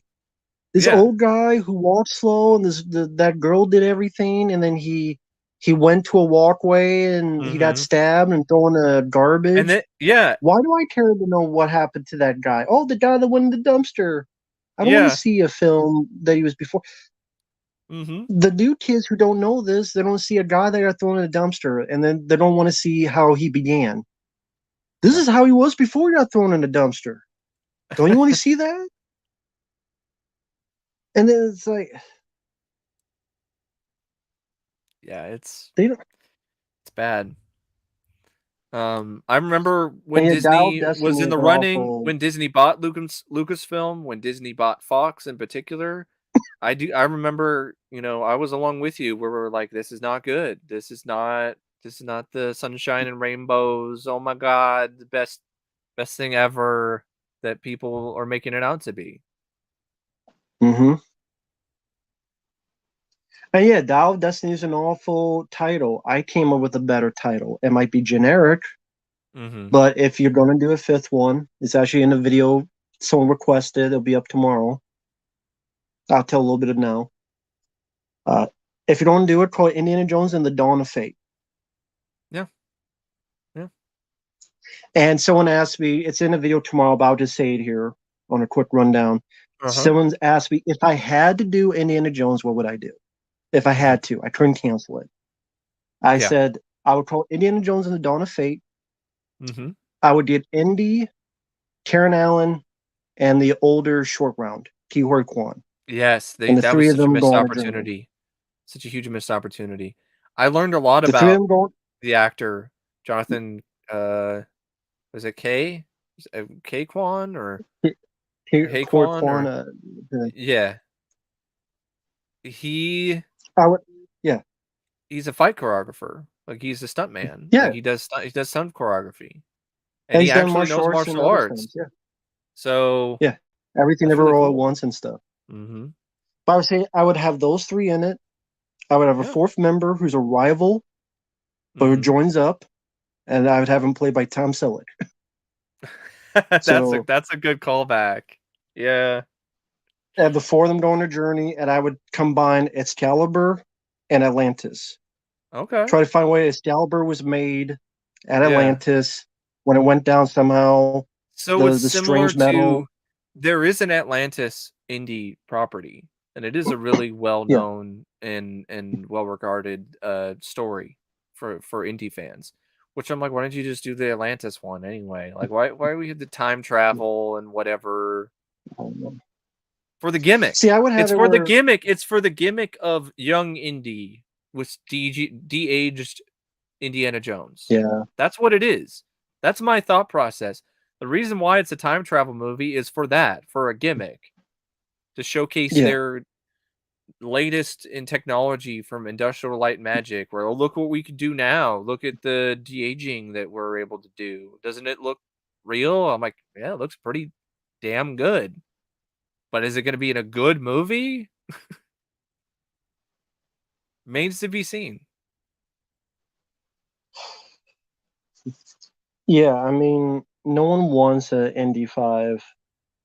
Again, like if I had to combine, I would combine them looking for this Excalibur sword. It Mm-hmm. led to Atlantis, and it has some kind of metal that's an energy source for the Mm-hmm. Cuban Missile Crisis, because it'd be that Yeah, era, and the Cubans and the Soviets would be the bad guys. I'm And glad. Because seeing what Disney is doing with a lot of these properties, and they already did this kind of with the Rocketeer anyway, with that just ill-advised, stupid show for little kids. I don't know what the hell they were thinking there. Um, but I'm I would, honestly kind of glad that yeah, the Rocketeer reboot or whatever they envisioned is has not gotten off the ground yet. Because yeah, there like was a trailer, wasn't there? yeah, for the TV for the cartoon, like the preschool Yeah, cartoon, yeah, it was bad. I know I'm not the audience, but why are you doing that anyway? Why are you making a a show for preschoolers based around the Rocketeer? They don't know what the Rocketeer is, and same reason they made a Velma that was for adults. yeah, yeah, By the way, thank you, Premiere, for the kind words, and Psycho Hobo, thank you. I don't know much about Babylon. Babylon to know. There are some Indiana Jones novels where there's one in particular that I've read called the Genesis Deluge, where he finds Noah's Ark, which is kind of fun. Mm, I do recommend if you're a fan of Indiana Jones and you want to, get a little extra indie adventure, like I do recommend, tracking down the novels, the original novels that were written, I think back in the 90s. Um, and they're a lot of fun. There's some that are like prequels, like Dance of the Giants is technically I guess, supposed to be Indy's first major big grand adventure. You know, he's Hmm. young, but like not young Indiana Jones young. So this is kind of before. I think it might have been written before that came out. What I was the could be game that wrong you though. liked as well Emperor's that you played Tomb. the most? Indiana Jones and the Emperor's Tomb. It's a Okay. blast. Like it's as close as you'll ever get to like, being indie. Like the whip Hmm. and the punching and the music and everything. I get I mean, those one of the confused with the Infernal Machine in the yeah, and Emperor's one of the Tomb. things missing, is Harrison Ford's voice because he didn't actually lend his real voice to the game. So you had some guy who, Mhm. did a voiceover, but he did a decent job. I mean, I played that game so many times that anytime I hear the words "that's not gonna work," or I think about something that's not gonna work, I think about it in the voice of the guy who played Indiana Jones in that game, because every time you try to open a door in that game, and he goes, "That's not gonna work." So, like, he just so even little stuff like that, like Indy would actually say something. Like, there's a lot of games where you're not gonna say anything. So you have this little kind of fun, sarcastic, like, "That's not gonna work." That reminds me a bit. There's a PlayStation 1 game that was Mhm. of Pitfall, and I Oh, think Bruce yeah. Campbell actually voices it, Oh, that's and he cool. would say stuff like that. Why don't they do Because the it's like a yeah. Go ahead. why don't they do a Pitfall movie? If you think about it, Not many people remember Pitfall nowadays. didn't they kinda already do that, though, with one of those adventure movies that we saw? Was Tomb What Raider? was it called? I don't remember. Did Well, the yeah, Tomb Raider well, reboot? Tomb Raider was more popular, but it was still a bad Yeah. movie. Oh, Someone's this is what I asking, remember. did It you beat? was no, I haven't No, played I that never game. played it. He played The Emperor's Tomb. Jumanji movie, the sequel, that felt like a Pitfall Oh, movie. Welcome to the Jungle. Yeah, it felt like a Pitfall movie, didn't it? Yeah, I forgot about that movie though. But it's The Rock, so can you blame me? Like, it could have easily just been Pitfall with The Rock and Kevin Hart. Didn't even have to be a Jumanji movie. Yeah, I'd rather be a Pitfall with Bruce Campbell. Yeah. I would But, see that, or Tom Selleck, yeah, or well, he's maybe too old, but Bruce I Campbell. think that the Tom Selleck thing would be funny, especially if you have, like, moments where Tom Selleck is trying to grab the hat or whatever, you know? Then And Harrison then Ford grabs Harrison it. would That's my hat. yeah. Yeah, that would be cool. Because for those who don't know, Tom Selleck was going to be Indiana Jones, but he was doing the Man in PI. But the thing is, Man in PI was so delayed, he could have done both. He could have Mhm. done the pilot of Man in PI and Indiana Jones and Raiders of the Lost Ark, and he would have done both. But the Man in PI screwed him over. But then Yeah. again, that show got delayed, and he could have filmed the movie, and by it was done, then the show was ready to film. So he could have done both. So they made him lose out Indiana Jones. Yeah. And Harrison Ford did a wonderful job, but Tom Selleck is just he's Yeah. he's a underrated He guy. is, and I think Tom would have, done a good job too, or would have been different, but I think he still would have Yeah, done a good job at least. It wouldn't be one of those yeah, instances where he would just suck right. because he definitely he impressed Spielberg, like, he he got the role, so, I mean, they I saw mean, enough in him, and that time at that time, Lucas and Spielberg, they were pretty good eyes for talent. And I think, he would have done a great job. And honestly, if you think about it, him missing out on that role, that was a huge blow to Selleck's career as an actor. It really was. definitely his movie Because career. his movie career, TV career soared with Magnum PI. But he could But have then he was had always a known as a number TV one, actor.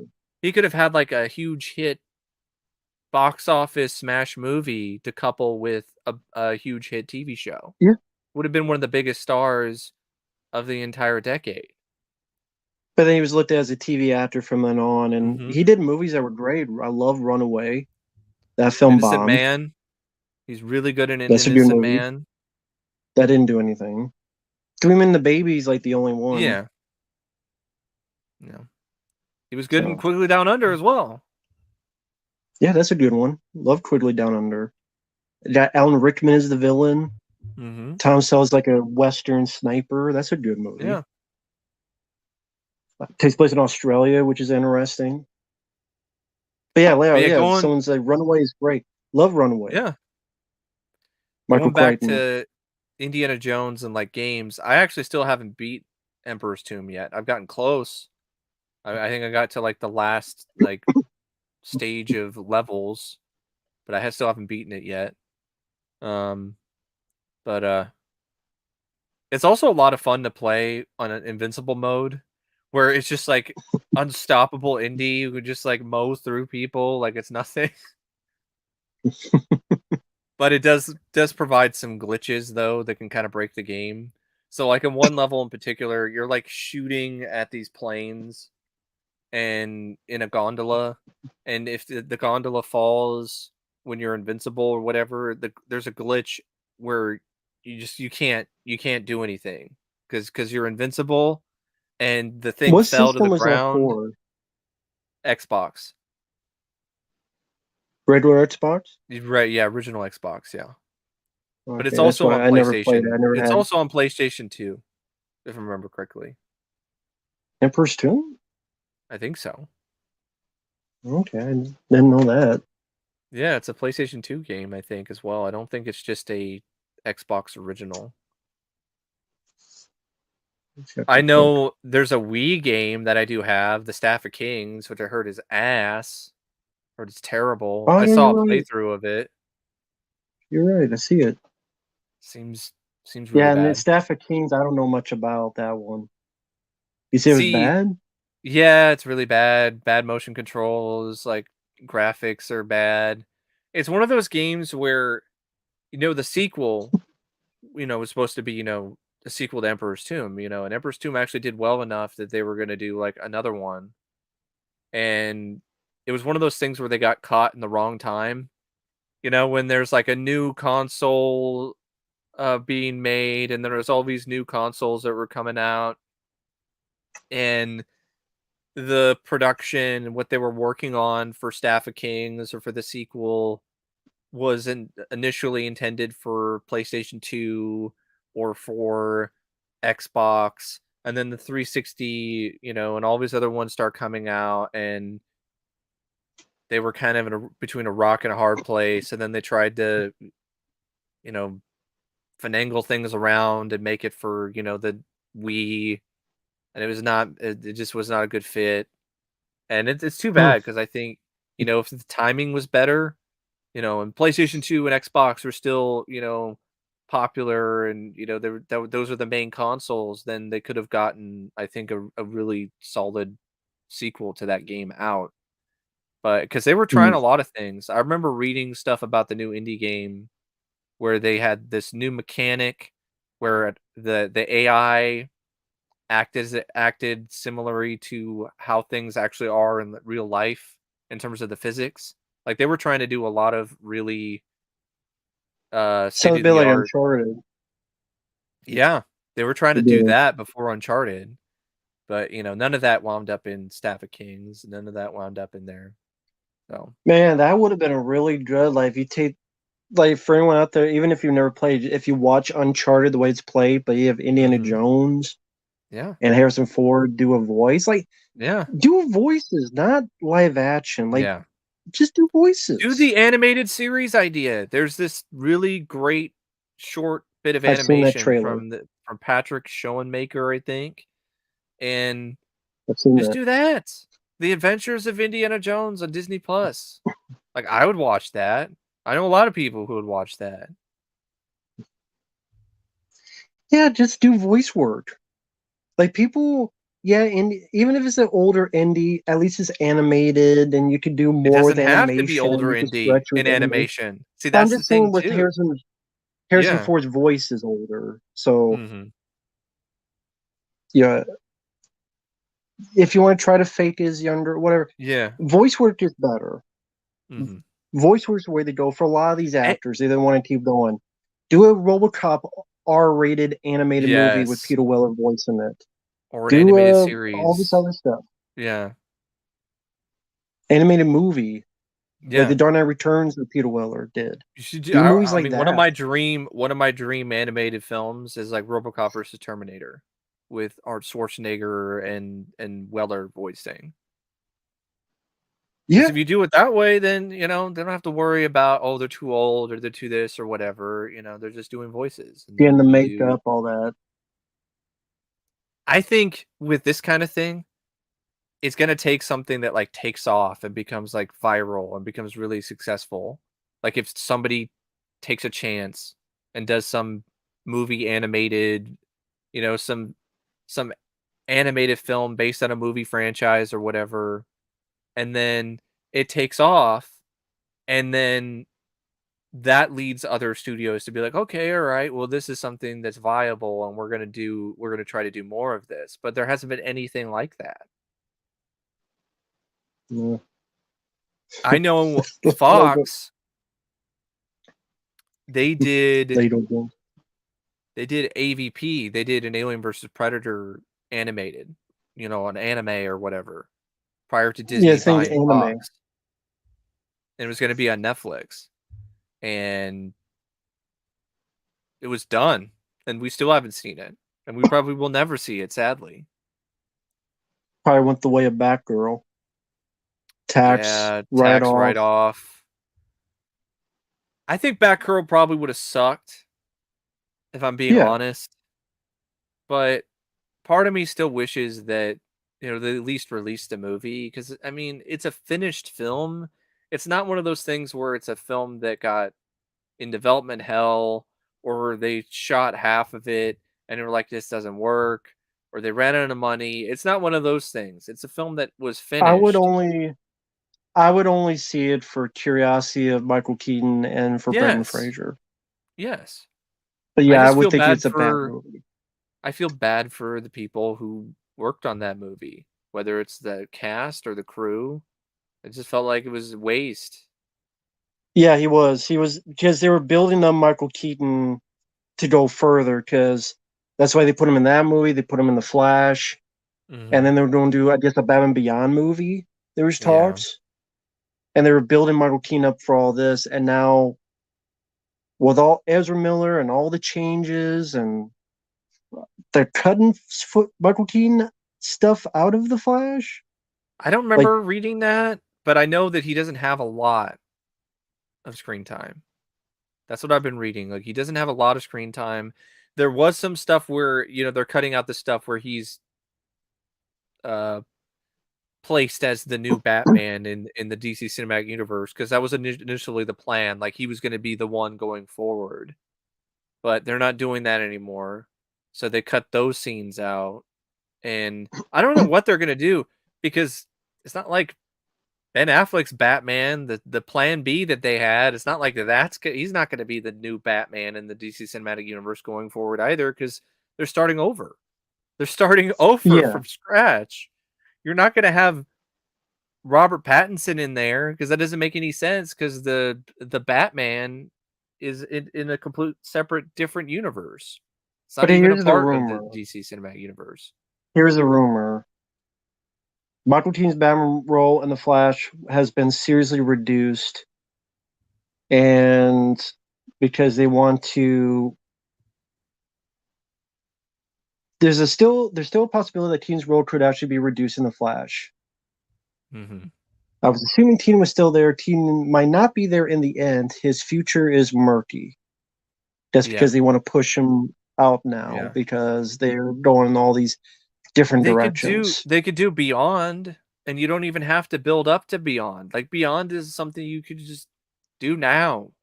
You could tie it into the Burton universe. Seriously, you could tie that into which is what the Batman is in this, is the Burton verse.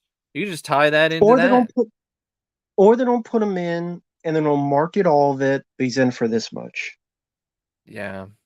I have heard rumors I that would guarantee that's what happened. he They doesn't build him up. say They Mhm. show all his scenes, and you don't know it's all his scenes, and you don't see it, and he's in it for that much because Yeah. they got your money for nostalgia. Do not be surprised. Hey, it could I'm absolutely be not. wrong. I'm just saying, if it does, do not be surprised. Mhm. I have heard though that there's a rumor that, the screening, test screening or whatever people saw, he doesn't have a lot of lines of dialogue at the very least, and he does take a while to show up. So, Well, yeah, that's great. More Ezra Miller. mhm. I don't buy the rumors though where people are saying they're gonna keep Ezra Miller. I'm like, they're not gonna do that. They're just not gonna openly say we're gonna fire him before the Flash comes out. That's my guess. Is that they still want the Flash to release. They still want it to make money. They still wanted. They don't want to say anything, and then when it comes out. But if they do keep him, God. Oh you man. lost. You Oh. lost the plot. I mean, if they I keep Ezra after all this, like, I mean, huge, huge mistake. Hmm. well, I would just go with Carl Urban and just do a Yeah. Judge Dredd. If you can't do a Dredd movie, do an animated movie where Carl Urban voice it. Although I would Yeah. still prefer live action. You could do a Nothing with Dredd. Like, Sly, what happened especially to with Sly. that Judge Dredd TV TV show. series? I guess Netflix is too Because busy doing I think that would work.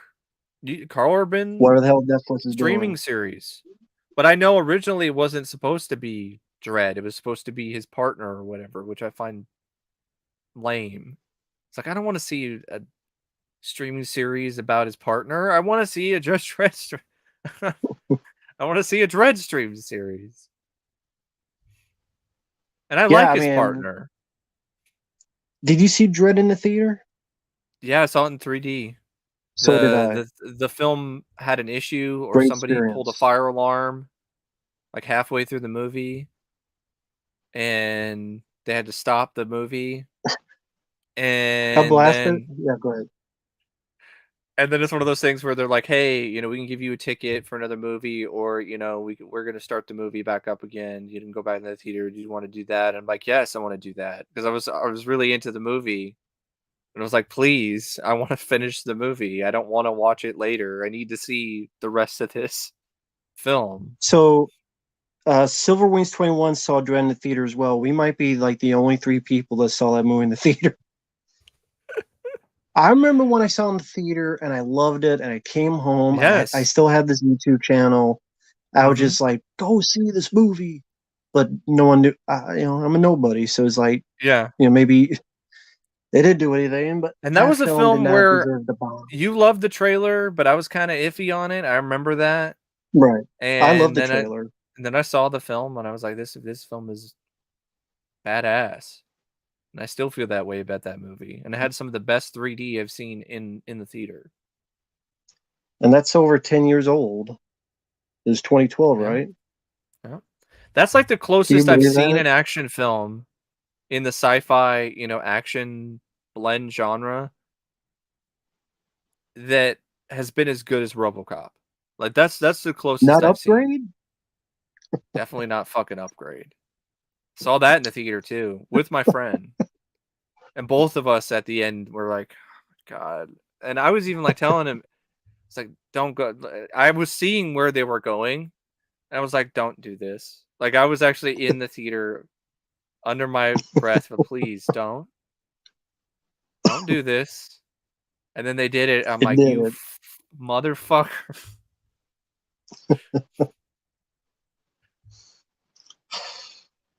But that's great because And it's even, unexpected and it's a shock and it's this and it's that and you have just the like Halloween director ends. say Lee Winnell saying, "Oh, it's not an action revenge movie, it's a horror film." I'm like, for like That's why the five first two minutes. thirds of it, the first 2/3 of that movie is a action revenge film. I know. They just needed a twist, It was and they put a marketed twist as on. an action revenge movie too. All the marketing was about that. It's because he wrote Saw, and he's like, I need another twist. Mhm. But his twist That's is the what it most was. predictable thing for a story about AI. I swear, most of the people that are shocked and just, "Oh my god, I could not believe the ending of that movie." Have never read an AI story, haven't watched that many AI movies, or forgot about Ex Machina, and I don't blame them because that film is terminally dull despite all the praise that movie gets. I will take Not just Upgrade and its AI. I shitty mean, ending over Ex Machina. not just that. There's plenty of movies that ends with the creature or the Mhm. alien or the ghost possesses the person. The Yep. astronaut's wife. When Mhm. Johnny Depp was the alien and then possesses the was it Cameron? What was her? Oh, Charlize Theron. Charlize Theron. At the end, that happens all the Mhm. time. All the time. Yep. People get possessed at the end and Well, like, in particular fallen. in AI, Denzel. yeah, but, like, with AI stuff, like, that is such a common ending. "Oh, can't trust artificial intelligence." Yeah. So yeah, I don't. The ending sucked. For a Music good was chunk of that decent. movie, it was a better version of Venom, really, for a good chunk of that film until, like, the ending of that movie. Yeah. Yeah. It's almost one of those things where I'm like, "Can Tom Hardy have been an Upgrade, and then the guy who was an Upgrade can" but then again, he would be in Venom, which would also suck, so I don't know.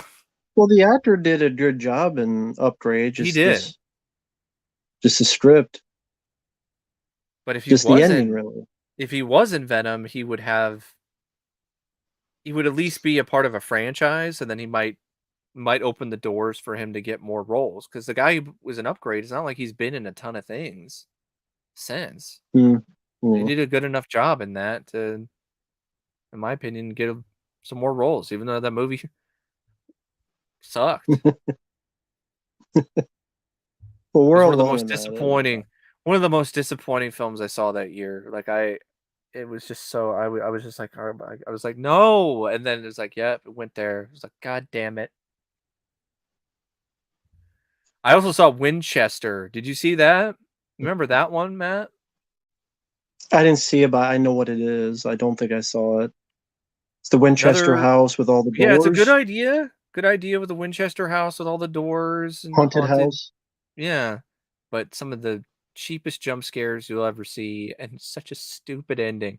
They shoot the ghost with a bullet, with a gun, How? because it's a Winchester rifle. So it's like that movie Ghost Town from the '80s, where you use I the guess so. weapons. That sound like that movie did it better than this. Oh, definitely. Because in Ghost Town, like, they already established, like, okay, that's just the rules. This is just randomness Yeah. at the end. We are like, what? It's stupid. Like, at least in Ghost Town, like, they established that fairly early on in the movie, where it's like, okay, this is how you can take him out. The weapons of that time, Yeah. because he's traveled the other dimension. Yeah. Not bad directed. Yeah. Not directed.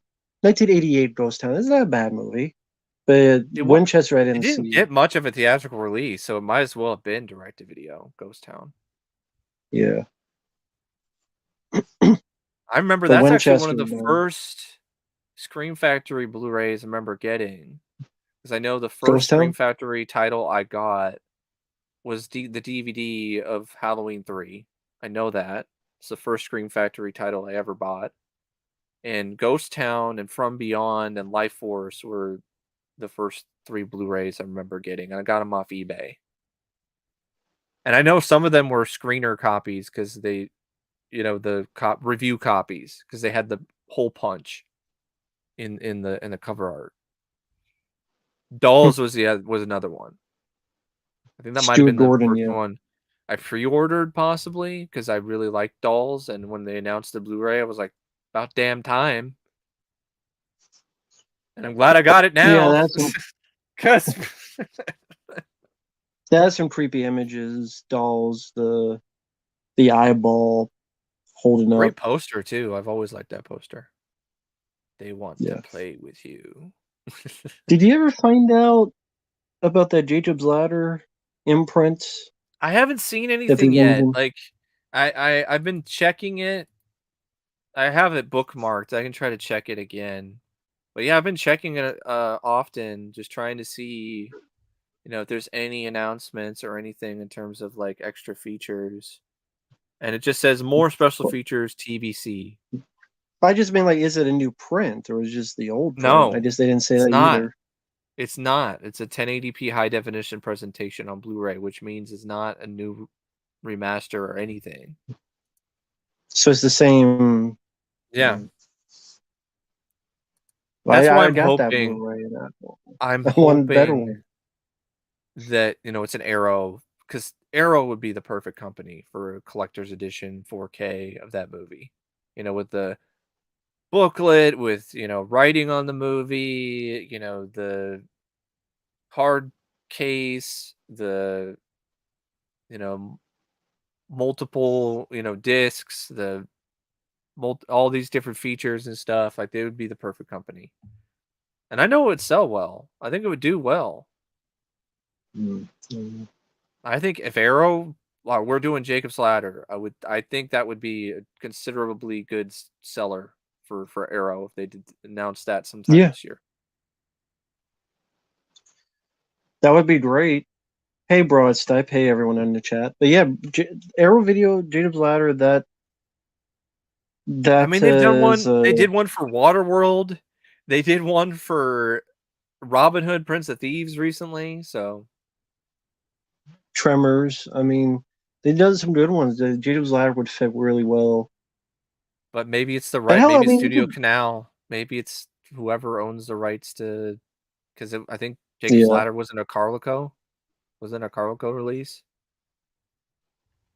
yeah. Yeah, what knowing us, we'll get Jacob's Ladder, it'd be like some 4K in overseas in the UK, and then they fucked up with the transfer or whatever, and so you'll hear all this shit from people being like, they fucked it up, Studio Canal, a bunch of assholes, and then it'll get a release in the US, but it'll only be a Best Buy exclusive steelbook like Angel Heart. There was a Mm. 4K that came out in the US of Angel Heart like last year, but it was a Best Buy exclusive steelbook.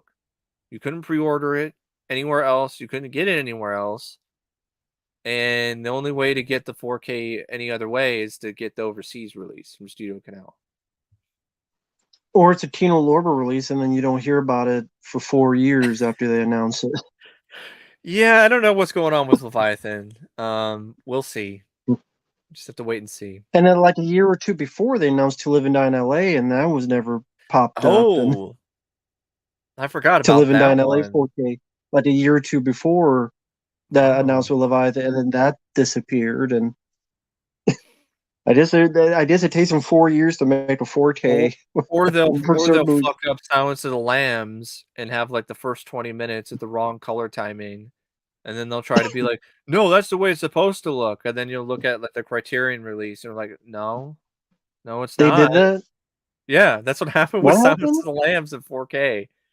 They're trying to say that it's the print that they got from the studio or whatever, but, like, the first 20 minutes in 4K of Silence of the Lambs, it Yeah, has this color timing that's off, like, it's too dark, like, it muted, yeah, and then you get past the points where it looks like it's messed up, and then it looks amazing, looks great, and it doesn't it's not noticeably darker or anything.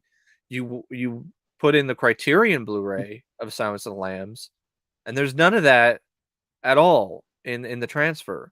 So it's like, really? Like, oh, it was the print. Was it really? Because Criterion doesn't look like that at any point, and they didn't do a replacement or anything. Like, they did one for Hard Target, with the audio screw up, mess up, and whatever. Yeah. But, like, for Silence of the Lambs, like, you go on the Blu-ray, forum, and there's still, like, a bunch of people like, "Where's the replacement disc for this? Like, this looks off. Like, why didn't they fix this?" And then they're like, "It's fine. We had all these people check it out, and we had all these people who looked at it, and it looks good. There's not a Isn't it problem." like the John Carpenter theme where it was like really blue? I actually watched that That's 4K, and I didn't think it Scream- was I don't think it was no, the that Scream blue. Factory Blu-ray, Oh, yeah, that one. not the 4K. Yeah, yeah, No, the Scream Factory Blu-ray, not the 4K. I haven't seen the yeah, 4K. The Scream Factory yeah, Blu-ray was very the Scream blue. Factory Blu-ray, yeah, a little bit. But if you look at, like, photos from the time, on the set, there is a lot of blue Mhm. lighting.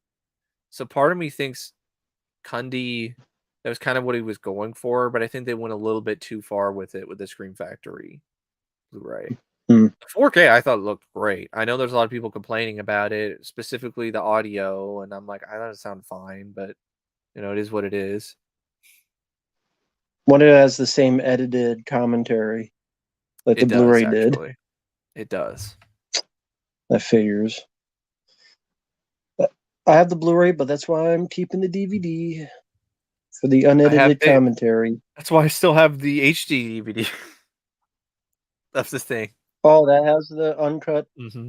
the unedited, I should say, commentary. Yeah. I don't know why they edited it in the first place.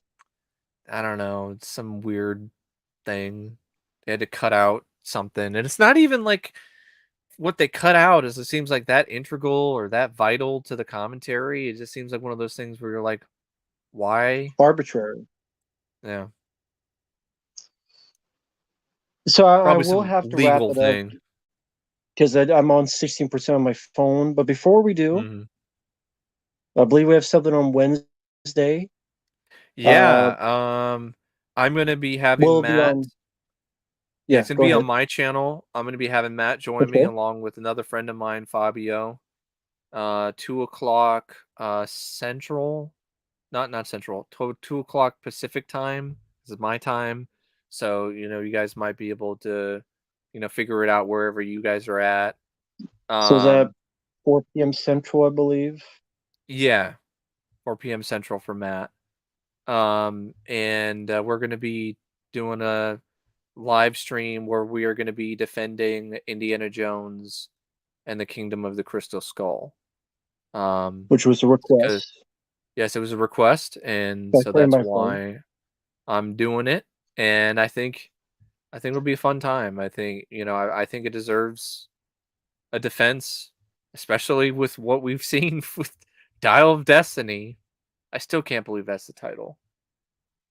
So Or lazy, even the Star Wars bad. sequels. Yep, yep. Like I people mean, want Star Wars. bad stuff. Yeah, definitely for sure. I think Indy 4 is definitely better than those. I'm actually looking forward because I'm gonna rewatch the indie films. I think I'm gonna watch them the first time in 4K. I'm gonna watch them like a Monday and Tuesday, leading up to the stream on Wednesday. I'm looking forward to it because I the first three films I love. They're some of my favorite films. Period. Hmm. And I enjoy Indie 4. I always have. So I enjoyed it when I saw it in the theater, and the whole theater did. The whole theater got up and gave it a standing ovation. That's the only time I've ever been to a movie theater, and the entire theater, like when the movie was over, was like, standing ovation.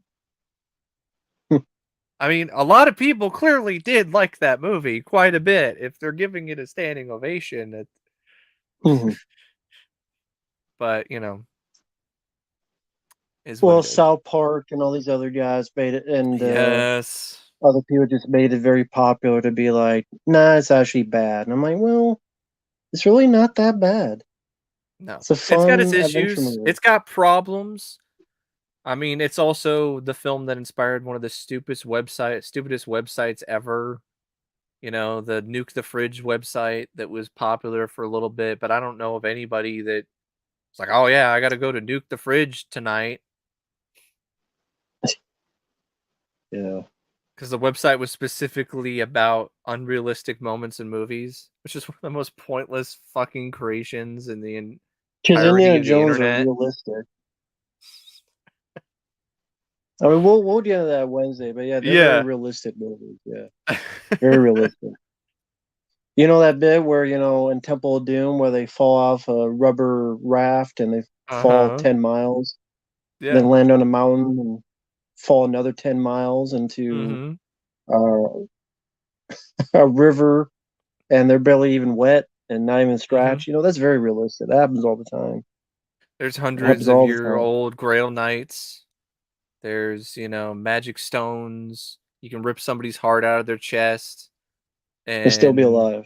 still be alive. There's a But there's an aliens are too arc. much. Aliens There's are an too much. arc with ghosts that melt people's faces. But Yeah. aliens is too much. Yeah.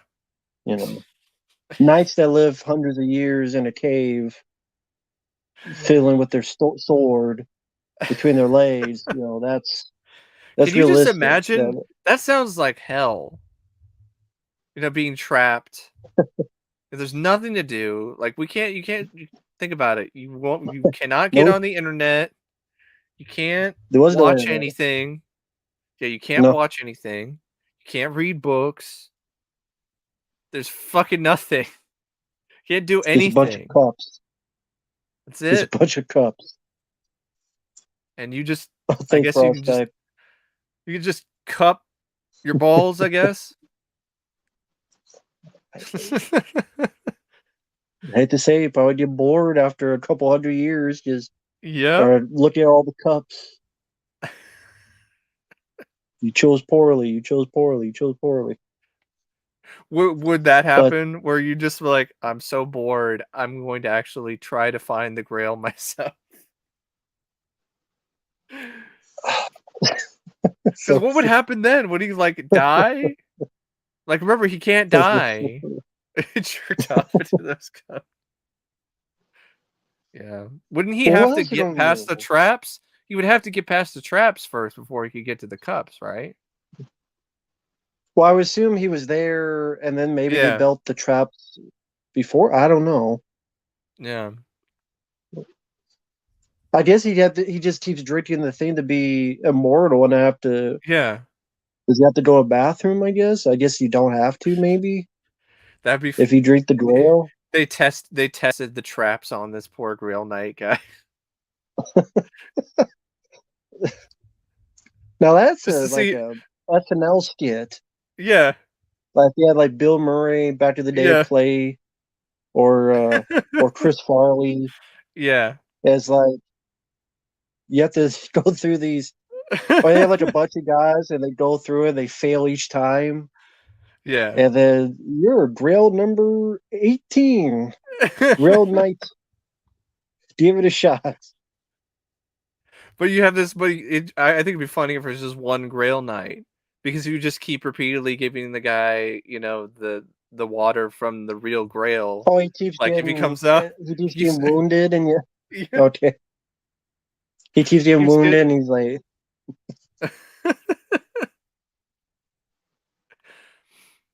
uh, man. but with that said, thank you guys for joining. Had Yeah, a lot of thank you. fun. Thanks, Mike, for joining me. Yeah, A lot of no problem, fun. man. Blast. And again, on Mike's channel, OCP Communications, around 2 p.m. Pacific. Is that Mm-hmm. correct? Yep. Uh, we'll be Wednesday. doing that with Fabio on Wednesday. And we will see you guys later. Have a good night. Take care, and talk to you later. See ya. Bye bye.